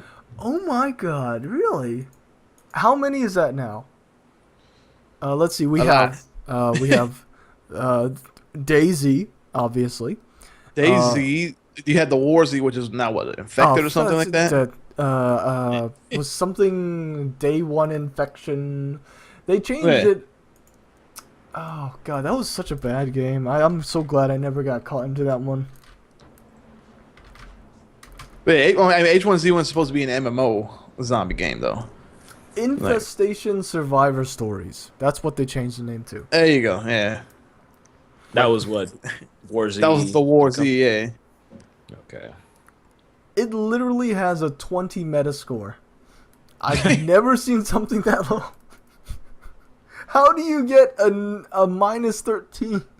Like, I almost bought it, too. I was like, oh, this might compete with DayZ. And then I watched, luckily I watched Total Biscuit's Quick Look. That's how terrible it was. I mean, DayZ. Yeah. Man. DayZ's the king. Daisy's the king, but the main developer behind it is gone. Of DayZ standalone or of the mod? Both. He's gone. Rocket is gone. You guys what didn't is hear it? that news? Nah. What, he's gonna go off to do his own thing, or? Yeah, he's off doing something else. So then, what does that mean for the future of DayZ? No more I- updates, or not a sequel? I don't know. There'll probably be a sequel, but Like Xcore is saying, Rocket left the company.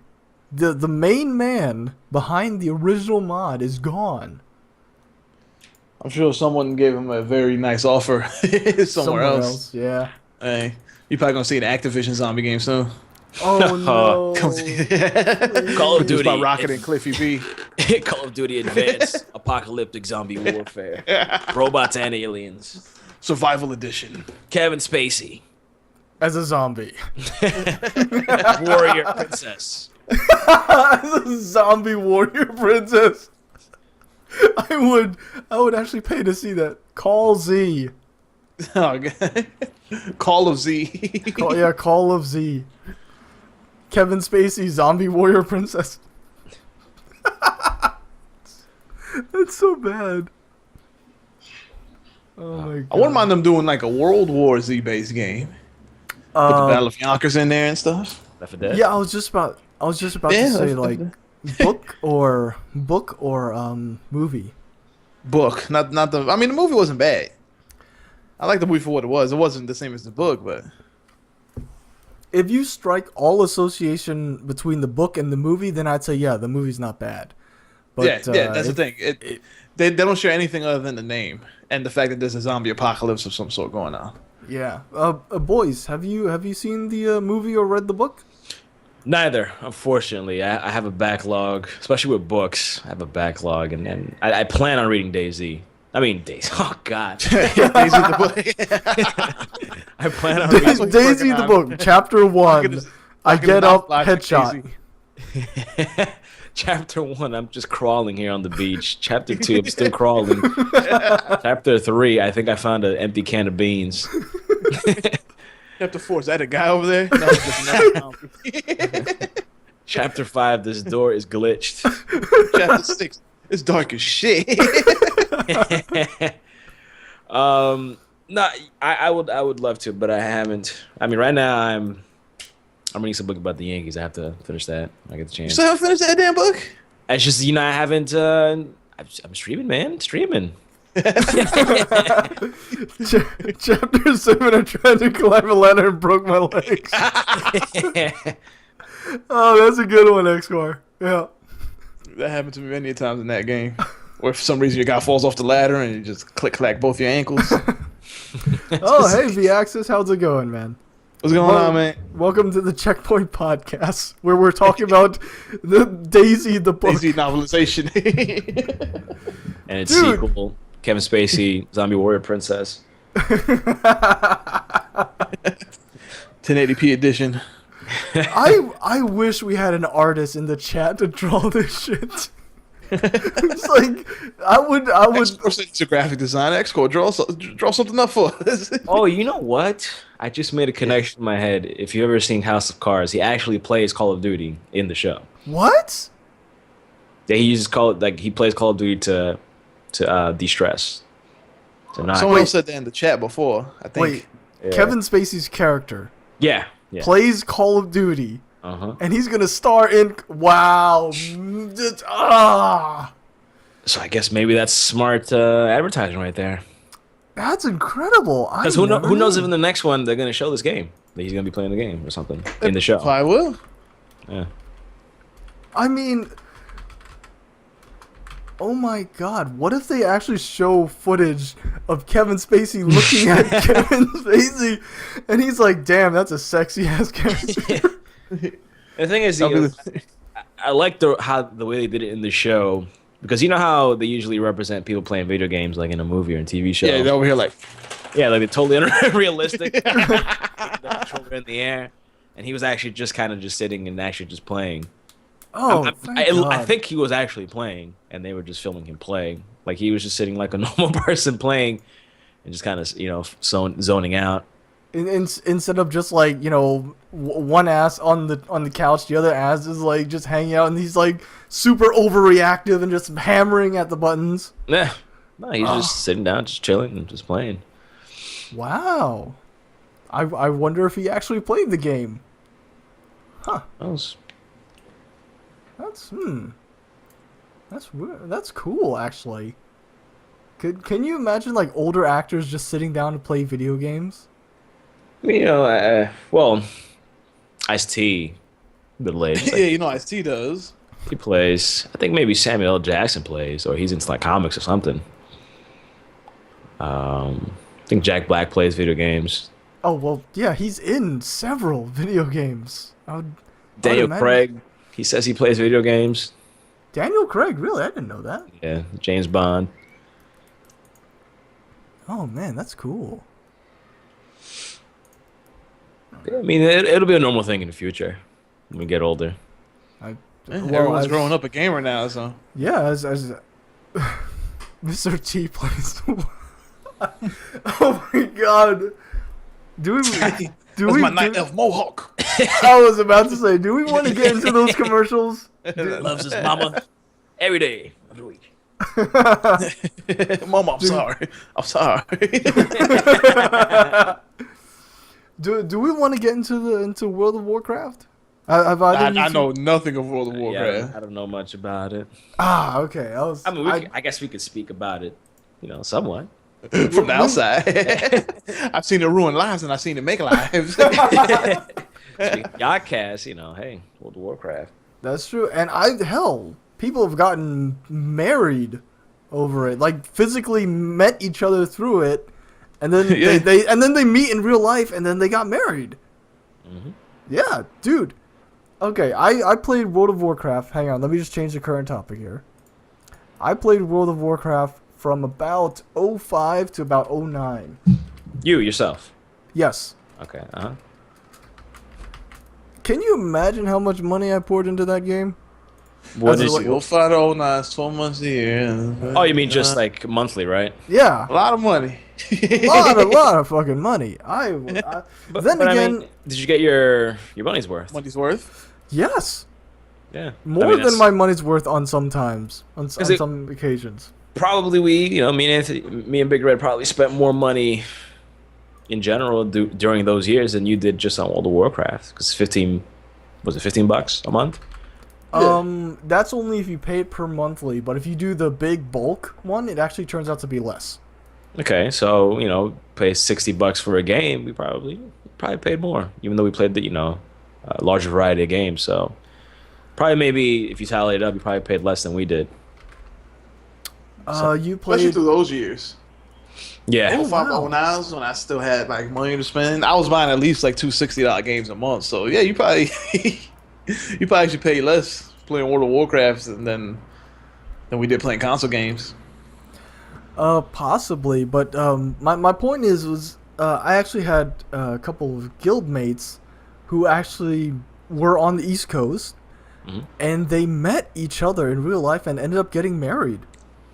Like the social. I know a lot of people like to make fun of like, oh, World of Warcraft is the ultimate time sink. You will burn your whole life and your whole wallet playing it. Yeah. But then you run into the odd story where, so and so is actually getting married in real life, and I'm just like, whoa, I did not know this. I mean, you're sinking time into it, but you're sinking time into it with other people who are actually real. Yeah. Yeah. So Yeah, I mean, the way I would describe it to other people, because I never played World of Warcraft, but I played Star Wars Galaxies for like an entire summer. Mm-hmm. And the way I describe it to people is it's take all your social networks, put them together with some forums and a decent game, and sprinkle a little bit of crack on it, and that's what MMO is. That's what you Just get a with little bit of MMO. crack. Are you Just- sure? It was pretty addictive. I don't know. So because you don't notice. You don't notice. If you smoke a whole bunch of crack, I'm assuming you probably would have made it. I noticed that. Some people would notice something. But it's all social aspects put together. I mean, you have, I'm sure like in World of Warcraft forums, you have pictures, people put up pictures, message boards, and then you can tweet, you can message, you can post, all that kind of stuff. Plus a game. Yep. Take it a little further with guilds and all the customization that you're allowed. So it really, and just the persistence, like so many achievements, so many things you can get. Mm-hmm. They just continuously keep updating that game. So, like, I would like to, with my current batch of friends, I'd like to get into MMO at some point in the future, just for like 3-4 months, something like that. H1Z1. Maybe, who knows? If it's good, I need a PS4. But I know there's just See, man, what do you mean PS4? it's coming out for PC first, or I thought it was PS4 It's coming out first. for PC. It's not confirmed for PS4. Oh, okay, all right then. Yeah. All right, yeah. But yeah, I mean, speaking on the whole marriage thing, it's probably a little embarrassing to admit, but when I played Star Wars Galaxy, I actually had a quote unquote girlfriend in the game, quote unquote. I never knew this. I never told you. Nah. She said she was from like the Midwest, something like that. She actually had a boyfriend, but I guess it doesn't count. That's a real life boyfriend. Yeah, I was her. Star X-Score, Wars. be nice. You were her Jedi. No. I mean, first of all, I know X-Core. It's all good. And I put it out there knowing full well everyone's gonna make fun of me. And it's not the only interaction. Yeah, I've had relationships outside of games, but it was different. It wasn't even like we were boyfriend or girlfriend. It's just we got kind of married in the game. We just kind of log in together and spend time together and chat and stuff about each other. Listen, no, please continue. Listen. I'll be the first one to tell you. It's a little weird, but I did do it. I'm just being honest. Wait. It's a Checkpoint podcast exclusive. Okay. Wait, what do you mean by... Okay, go on. Ask me any questions. I want to see where this is going. Go ahead, ask me. No, I mean, it didn't really lead it to anything because, I stopped playing because I had to go back to school. Yeah. So, it's just me and her talking. Hopefully it was a girl. Well, I mean, I really don't know. I'm pretty sure it was. I have no idea. It was probably Big Bubba from Virginia. Probably. I was probably being catfished. Keep knowing it. You laugh, but games like say I understand it. It's just funny because I've known Deepboyce for years, and I never thought of him as the person to get into something like that. I just can't picture you sitting there like, "Hey, baby, ready to log in?" And ready to log in. There was none of that. It was just Is the family ready to go to Dagobah today? It's just. Son of a bitch! Fuck. Make sure the land speeder's ready. Make sure everything's packed.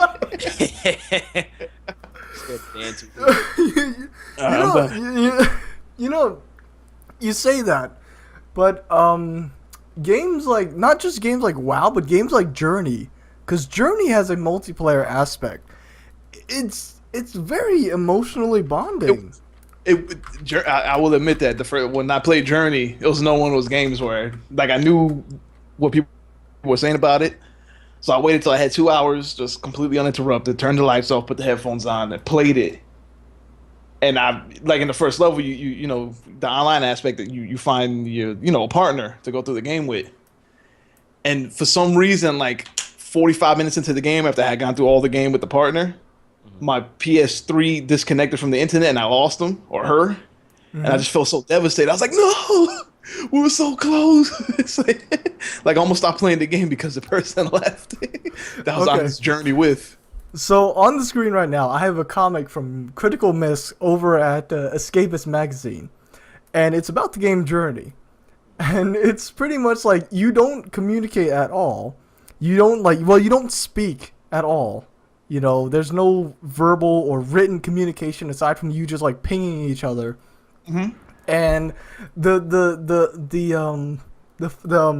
punchline at the bottom of the comic is that the character creates such a deep emotional connection with this other player going through the entire game of Journey, and the punchline is it's actually this guy. I actually can't see the bottom of it. No, I'm scrolling down. Oh, there it goes. Yeah.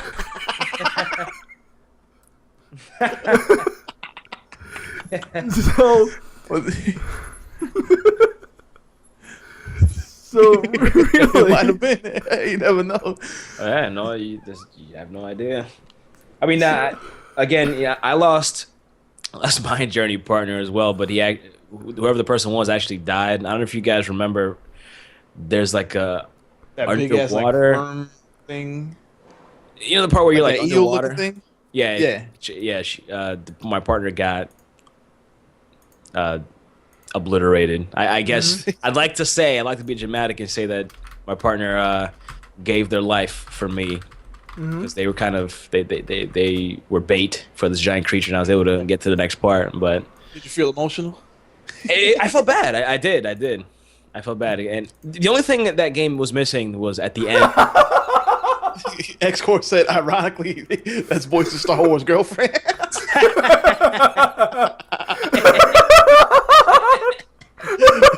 I knew we met again at some point. Okay, so Cart just sent me something magical. Hang on. Oh, let me check it out. Oh, son of a bitch. The Zombie Warrior Princess, man, I'm telling you. Games need to stop taking themselves so seriously. This would be a hit. This would be quite the Hang hit. on. Okay. Hang on. Copy image URL. There we go. Another game. I mean, not to go all the way back, but there was another Damn game. it. It was First Blood. I don't know if you ever played. It's not much of a game. Why does it sound familiar? It was Blood. I don't. It What's this? was you played as Rambo, but I don't know what the purpose of the game was. It was just kind of weird, but it was kind of fun at the same time. There's one level where you have to keep mashing some keys to try and hug this terrorist. So you guys have to hug it out. Wait. Hang What on. system is this on? It's on the PC. You can find it on the internet. Alright. Feel free to link it if you find it. Let me see if I can find it. Rainbow It's just called First Blood, I think. Because yeah, I'm getting. Shelby came in.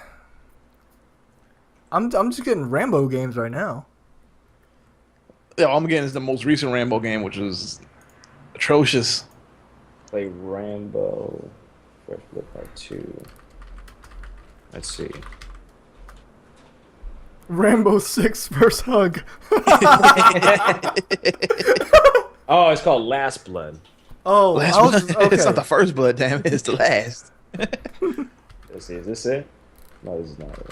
This is some graphic novel. First blood. Rambo Last Blood. No. Is it Last Blood? I think this is it right here. Yep, I found it. Oh, feel free to link it. There you go. What is that? Let's find out. From Oh yeah. What the hell Rambo is this? Last Blood. He freaking hugged the guy and he flew off into heaven. What the fuck? Am I okay? All right. Go ahead, Vin. Go ahead, play. What the fuck? Again, a game that does not take itself seriously. Alright, random ass buzz. What the fuck? I'm literally. What the holy shit? Is that Jesus Christ? Oh my God, that's the curse. Welcome, John Remo. You are dead. Freaking Colonel Campbell. I'm Krennic, big colonel of the sky. The mighty warrior. You are eligible for membership in Valhalla. You will like it here. There are plenty of lobsters and wives for everyone. What the fuck?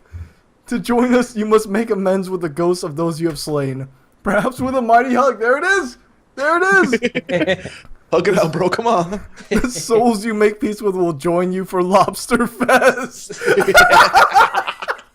Lobster Fest is great. The rest will go somewhere else, probably hell. Good luck, mighty Rambo. What in the holy shit is this? I mean, did the same guy that made this make McPixel? It looks like the same. Maybe this the was same art one style. of his early games or something. McPixel was another great game.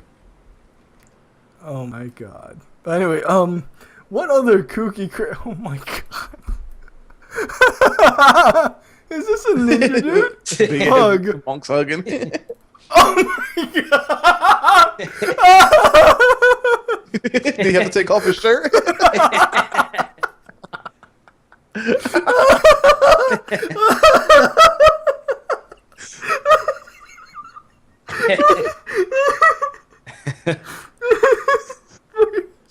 Where did you find this, Deepboyce? Where? I think it was Giant Bomb. I don't know if you know Patrick Klepek. No, He does this column that's games you must play. He's like articles you must read and games you must play, and then I guess people were giving him suggestions for like a good month, and he kept finding all these weird ass games. I like how this dude was playing red light, green light with you.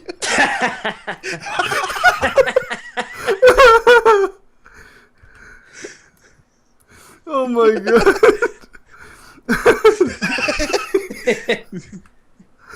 Oh my God, this is so bad. Oh, I see. And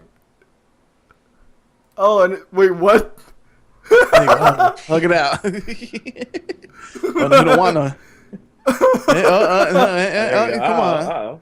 Come on. Oh, where'd he go?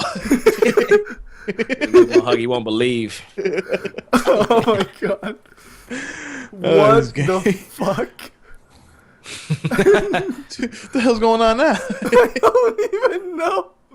I don't even know. So that's why I use the game, the word game loosely. Okay. It's the one on the right, Vin. It's the one on the right. Oh no. It's the one on the right. Oh. In the middle. Oh. Oh my god. What in the holy crap? Okay, silly. You know what? Hit me with the silly games. We'll talk about them. Like, seriously, this is a hilarious game. I feel like people should let's play this. Wait, is that RoboCop? Oh my god, that's the dude from Ghostbusters? Oh my god, that's Techno Viking. That's the Techno Viking was a beast. That's the Valhalla Hall of Fame, I think, right there. Oh my god, I think so too. That's Techno Viking. Who's that second dude? I don't know. I know the first one is RoboCop. I don't know. The third one is that dude from Ghostbusters, the bad guy. Yeah. I don't know who the rest of them are. I would recognize that body of Techno Viking anywhere. Techno Viking has a very distinct body. Oh, that could be Jesse Ventura. Yeah, Governor Jesse Ventura. Oh yeah, it is. Predator. That's Pol Pot at second to last. Yeah, Pol Pot. And who's that last dude? Who's that? I don't know. Is that Liberace or something? I don't know. But apparently they all landed a spot in Valhalla. Valhalla Heaven. Oh, Hall of Fame. Apparently, the one was just. I was like, "Who the hell are you? Do I hug you? Can I hug Techno Viking?" No. So I feel like this is a game jam game. It probably was. It's just ridiculous. This guy made this in like 2 hours, maybe. If that. Use. What do I use? What the hell? Okay. Use.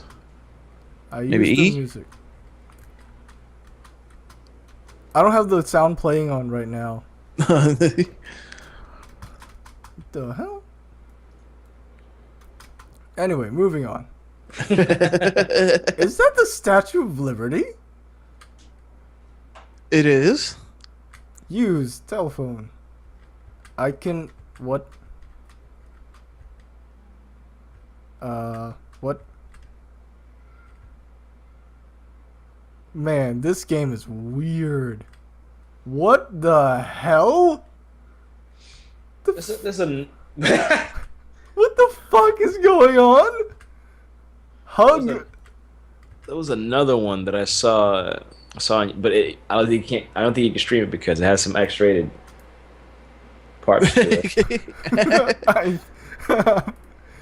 It was called like it was like a Swedish. It's all in Swedish or something. I forgot what it was called. Valhalla, I think you've made it. There you go. I thought you were about to hug the gate. I think the king was King Arthur, probably. That is some weird ass game. All right, since we're on the topic, weird ass games that you guys have played. Go. Weird ass games. McPixel Oh, yep. is a weird ass game. Don't Kill the Cow is a particularly Wait, hang this on. one particularly fond to my heart. It's called Don't Kill the Cow. I don't even. McPixel's a good one. McPixel it's tough though. It's a tough game. I'm imagining the objective of don't kill the cow is you don't kill the cow. Yeah, essentially, your wife is starving. She keeps telling you to kill the cow, but the game is like if you kill the cow, you lose. So you have to. Oh, it's a flash game. Okay. Yeah, kind of. Once again, Goat Sim. Yeah. Go Simulator. Frontal assault. What the hell is that? Uh-oh. Frontal assault. Something tell me by the name. Please. This might be a little X-rated. Frontal. Ratchet and Clank full frontal assault. That's true. That's true. Oh no, V-axis. What are you? What is this? Please don't tell me this is something illicit. Oh yeah, it looks No, good. yeah, no, That's nice. we are not having that on the podcast, Oh, sir. see? Interesting. That's a nice pair right there. Interesting. It's like those body parts are having a tough time coexisting. I am not having that on the podcast, sir. I thank you very much, but no. And make come. No, Cart. We're not doing that. Anyway, Catherine. Catherine's weird. I've never played that, but I would imagine it is very weird. Yeah. It's weird in a good way. That's strange. Right. It's weird. It's weird in a good way. Yeah, games in that vein. Damn it.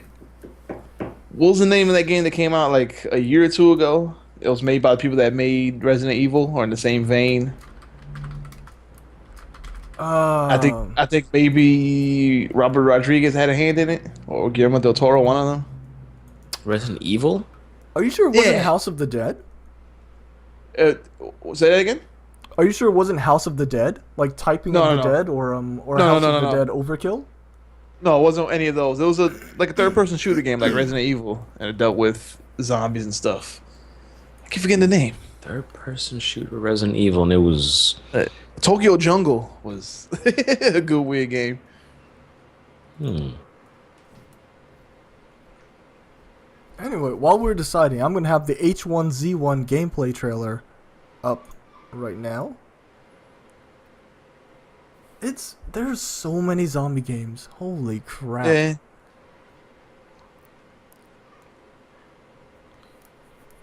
What's cool is that with H1Z1, Sony is giving you access to all of their MMOs for $15 a month. Like, pay $15 a month and you get to play all 8 of their MMOs, unlimited, instead of having to pay $15 for each one, which is a nice little discount. But Sony has quite a few free-to-play MMOs out there. And the ones that are free to play, you get items and money to buy stuff in game every month or something like that. Okay. Yeah. I like Planet Side 2. I just reinstalled that. That's free to play. Now, what's the difference between this and DayZ? Supposedly it's gonna be like you're gonna be able to build your own house to hold out in, stuff like that. It's gonna be more zombie oriented than player oriented. I imagine the zombies wouldn't glitch through the walls at you. Maybe. It looks tough. From comparing it to DayZ footage, the zombies actually look like they're trying to actively kill you. When I look at DayZ, sometimes the zombies are just kind of standing there. They get glitched out a lot. I guess DayZ is more player focused, like you said. This one is more about survival. And then you have Nether. Nether's okay. If you I guys played have- Nether. I have not. Wait, what's It's that? alright. I don't think I played that one.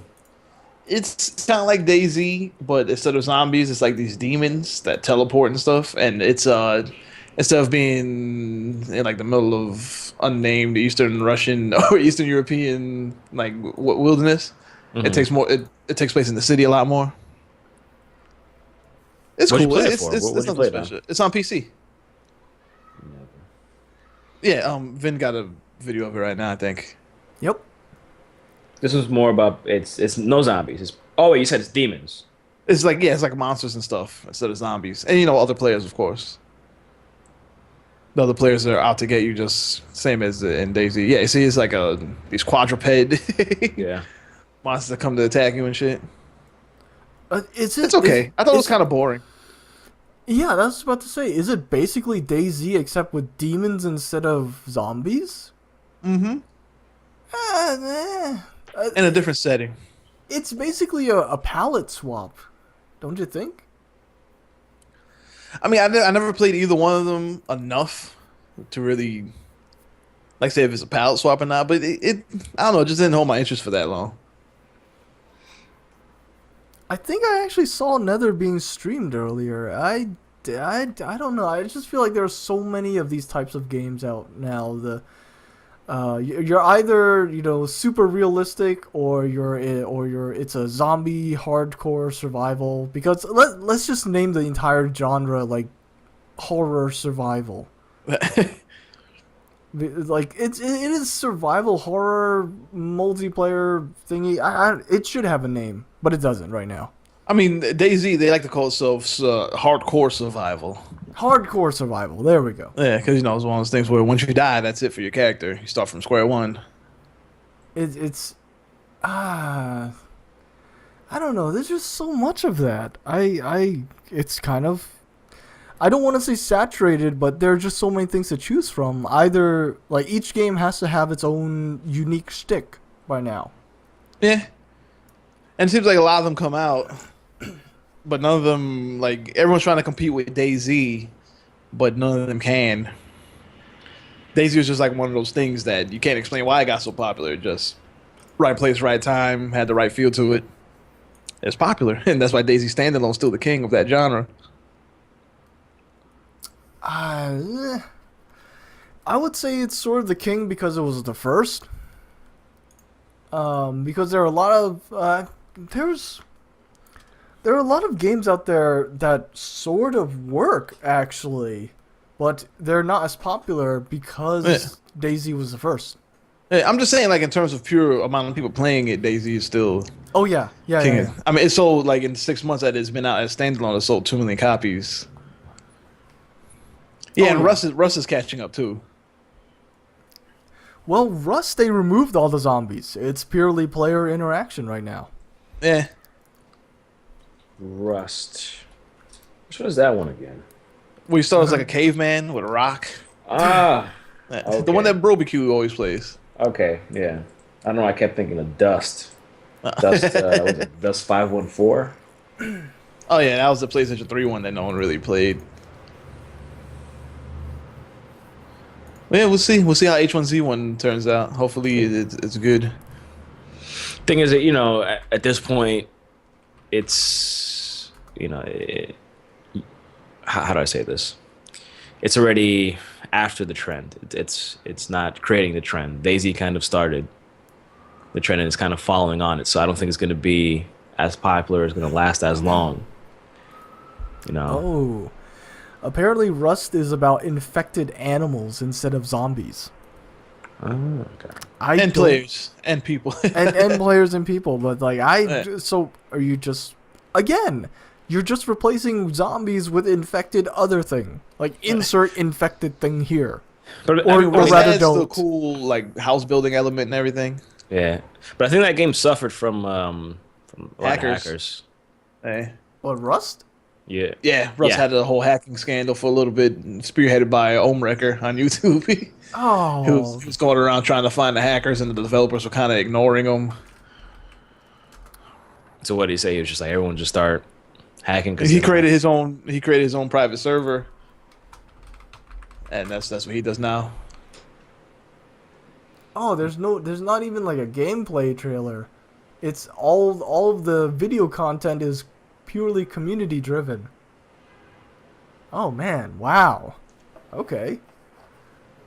Change the zombies into soda cans. Yeah, that would work. They're going to kill your liver. A mission from Michael Bloomberg. They throw kidney stones at you.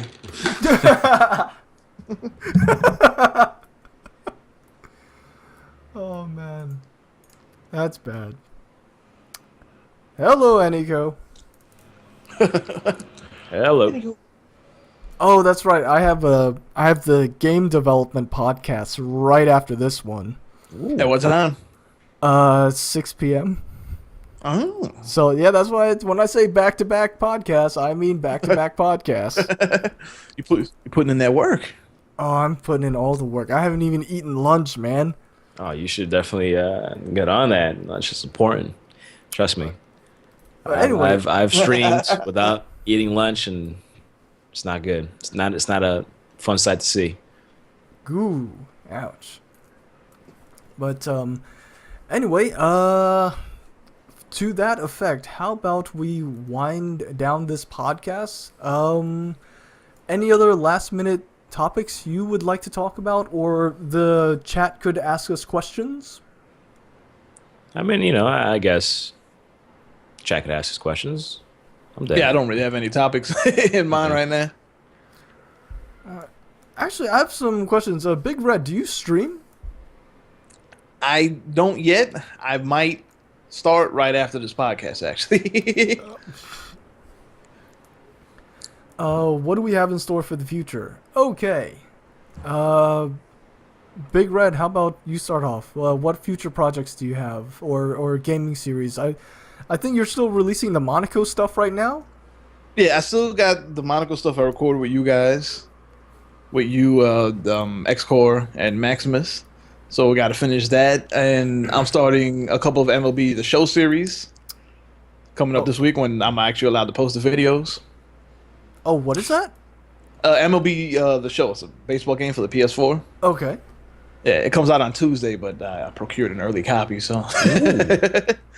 So, yeah, that's my favorite series that I do every year. It's like they have a mode called Road to the Show where you create a character, and then you take them from the minor leagues all the way into the majors, and then hopefully into the Hall of Fame. So I always make it like a story-driven series on my channel every year, so I'm excited for that. And then just a lot more random games and streams and such. Yeah, that's about it. All Well- right. Boys? Plans I have for the future. Waiting for BigredNY's Vice City Stories Let's Play. Like to see more episodes of that. I mean, that's not a project I'm working coming. on, but they better come. Nah, well, just continue streaming, continue to try to network and get my name out there and stay on schedule, and just have fun and just get the chance to meet more people. I'm still working on, I guess, what I like to call Boyce 2.0, where I'm trying to rework my branding, rework my, I guess my, not really a character, but just my foothold or my place in Twitch. So I'm gonna keep doing that. I guess I've just been playing GTA recently. I'll probably throw in Dark Souls here and there, and I'll try out what's it called, Watch Dogs, when I get the chance. Okay. I still have my YouTube up there, so we'll see. I still have a few ideas for just some like YouTube exclusive stuff. So we'll see if I ever get around to doing that, and just looking for employment and just continuing to work with Big Red here on the BGB. So. Oh yeah, that's the other thing. Speaking of the BGB, yeah. I don't know. I don't even know where to start. I mean, Yeah, we don't know where to start either. That's the problem. Well, how about this? What is the BGB? Is it a review site? Is it a community forum? What is it? The ultimate goal is that it's going to be all of that, like all inclusive. Me and Deepboyce are gonna, at the beginning when it's just us, it's gonna be, video game reviews, quick looks, previews, articles, and everything.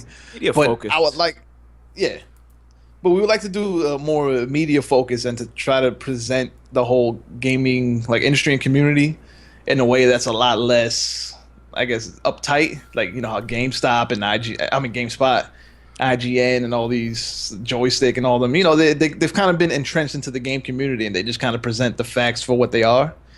They don't really have a lens that they look at stuff in. So we're just going to try to bring our own perspective into covering the game industry, and then build a community around that. You want user blogs, forums, stream teams, all that good stuff eventually. Mm-hmm. Yeah, we have some. I mean, the thing I feel confident about is that we have some great ideas. I think the number one thing is we just have to implement them. We just have to make sure we work on them day in and day out. If you want to launch this off the ground, it's not going to happen anytime soon. But if we stay if we stay on track, I have faith that things will turn out very well. You know, and I think we're also, because we're trying to, I guess, do the website and YouTube and Twitch, and I think we're finding successes on some of the outlying things, you know, like Twitch and YouTube, and we're trying to bring everything together, formulated as one. So yeah, we're excited. I mean, I'm excited for all the things we're trying to do. So yeah, that's what it is in the gist. It's just, and I mean, I guess it pretty much kind of the main idea behind it was, you know, we just want to see something, like, we're not seeing video game content the way we would like to see it. You know, we're not. We'd like to share our thoughts and our views and share the fun experiences that we have. You know, all the nights we had, we were just up late, just playing whatever game and just, you know, shooting the shit and then, you know, having random funny things happen to us. You know, we want to kind of build a community around that. That's just, you know, it's all inclusive. It is niche, but it's all inclusive. Everyone's welcome. You know, but it's we're not about being official. We're not about being like breaking news. We're about just giving our own opinion, our own perspective on something we're passionate about, something we like doing, which is play games. Okay. Xcore is wondering if you're looking for content creators for the website. We haven't really finalized the type of content we're going to be putting on the website, so not yet. But we might be very soon. Yes. Yes, and yes. And also. Okay, I think there was one video that Xcore wanted us to watch, and I'm kind of hesitant. Because it's Xcore? Yeah, because it's Xcore. I'm a little bit hesitant to show it. I'll screen it real quick. I have faith in the man. Let's do it. It's a 25-second video, apparently. I'm watching it.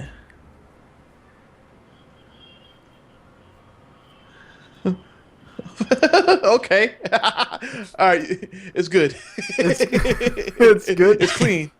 Okay, as long as it's clean.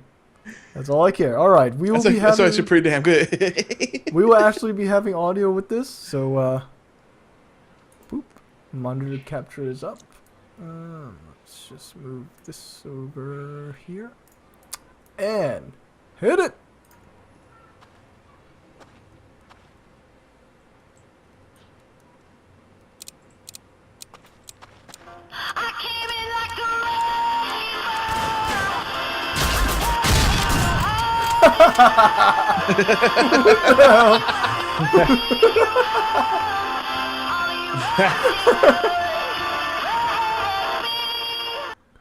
Oh my god. And that cabin got owned. All the content claims. Don't worry, I will be isolating this. This will be going under the before podcast where we're basically just talking crap. This will go under the blooper reel. God cutting room floor. How dare you know? Well, first of all, it's you, and secondly, it said the video said wrecking ball, like rusty wrecking ball. I was like, is that an innuendo? Or are you about to teach me something really bad? Arabian goggles, man. I don't even know what that is. Please don't teach me bad words.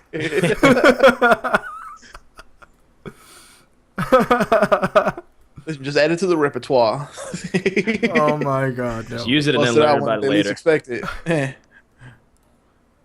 Are you guys just making shit up at this point? Alaskan fire dragon? What the fuck? Tennessee dishwasher. You are just making shit up now. That's bullcrap. Oh my god. And on that note, I think that will be the end of the Checkpoint Podcast, episode 9, starring myself. You can... hang on. Yeah. Outros. I think he's about to transform into a bat. Peace out. Anyway, guys, tell us where we can find you guys in case I missed anything on the info slots underneath your portraits, starting with Big Red. You can find me on YouTube at youtube.com/BigredNY. You can follow me on Twitch at twitch.tv/BigredNY. You can follow me on Twitter at twitter.com/BigredNY.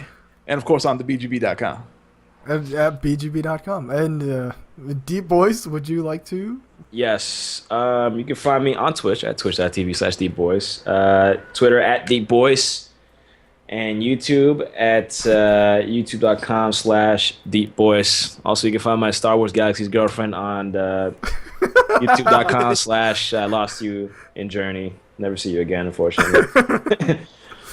Also, the BGB.com/Deepboyce. That's, I guess, supposed to be my fact page, but I haven't prettied it up yet. But check out the BGB.com.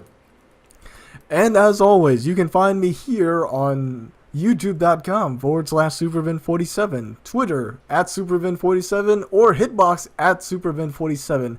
I think this is actually the first podcast where everyone has had mono branding. I think you should have people. I think this is the first like collaboration channels. Or it's like Solon, who has as Critsplosion. Solon or Q. Rainy Day Let's Play. Or Rainy Day Let's Play. Solon, don't do that.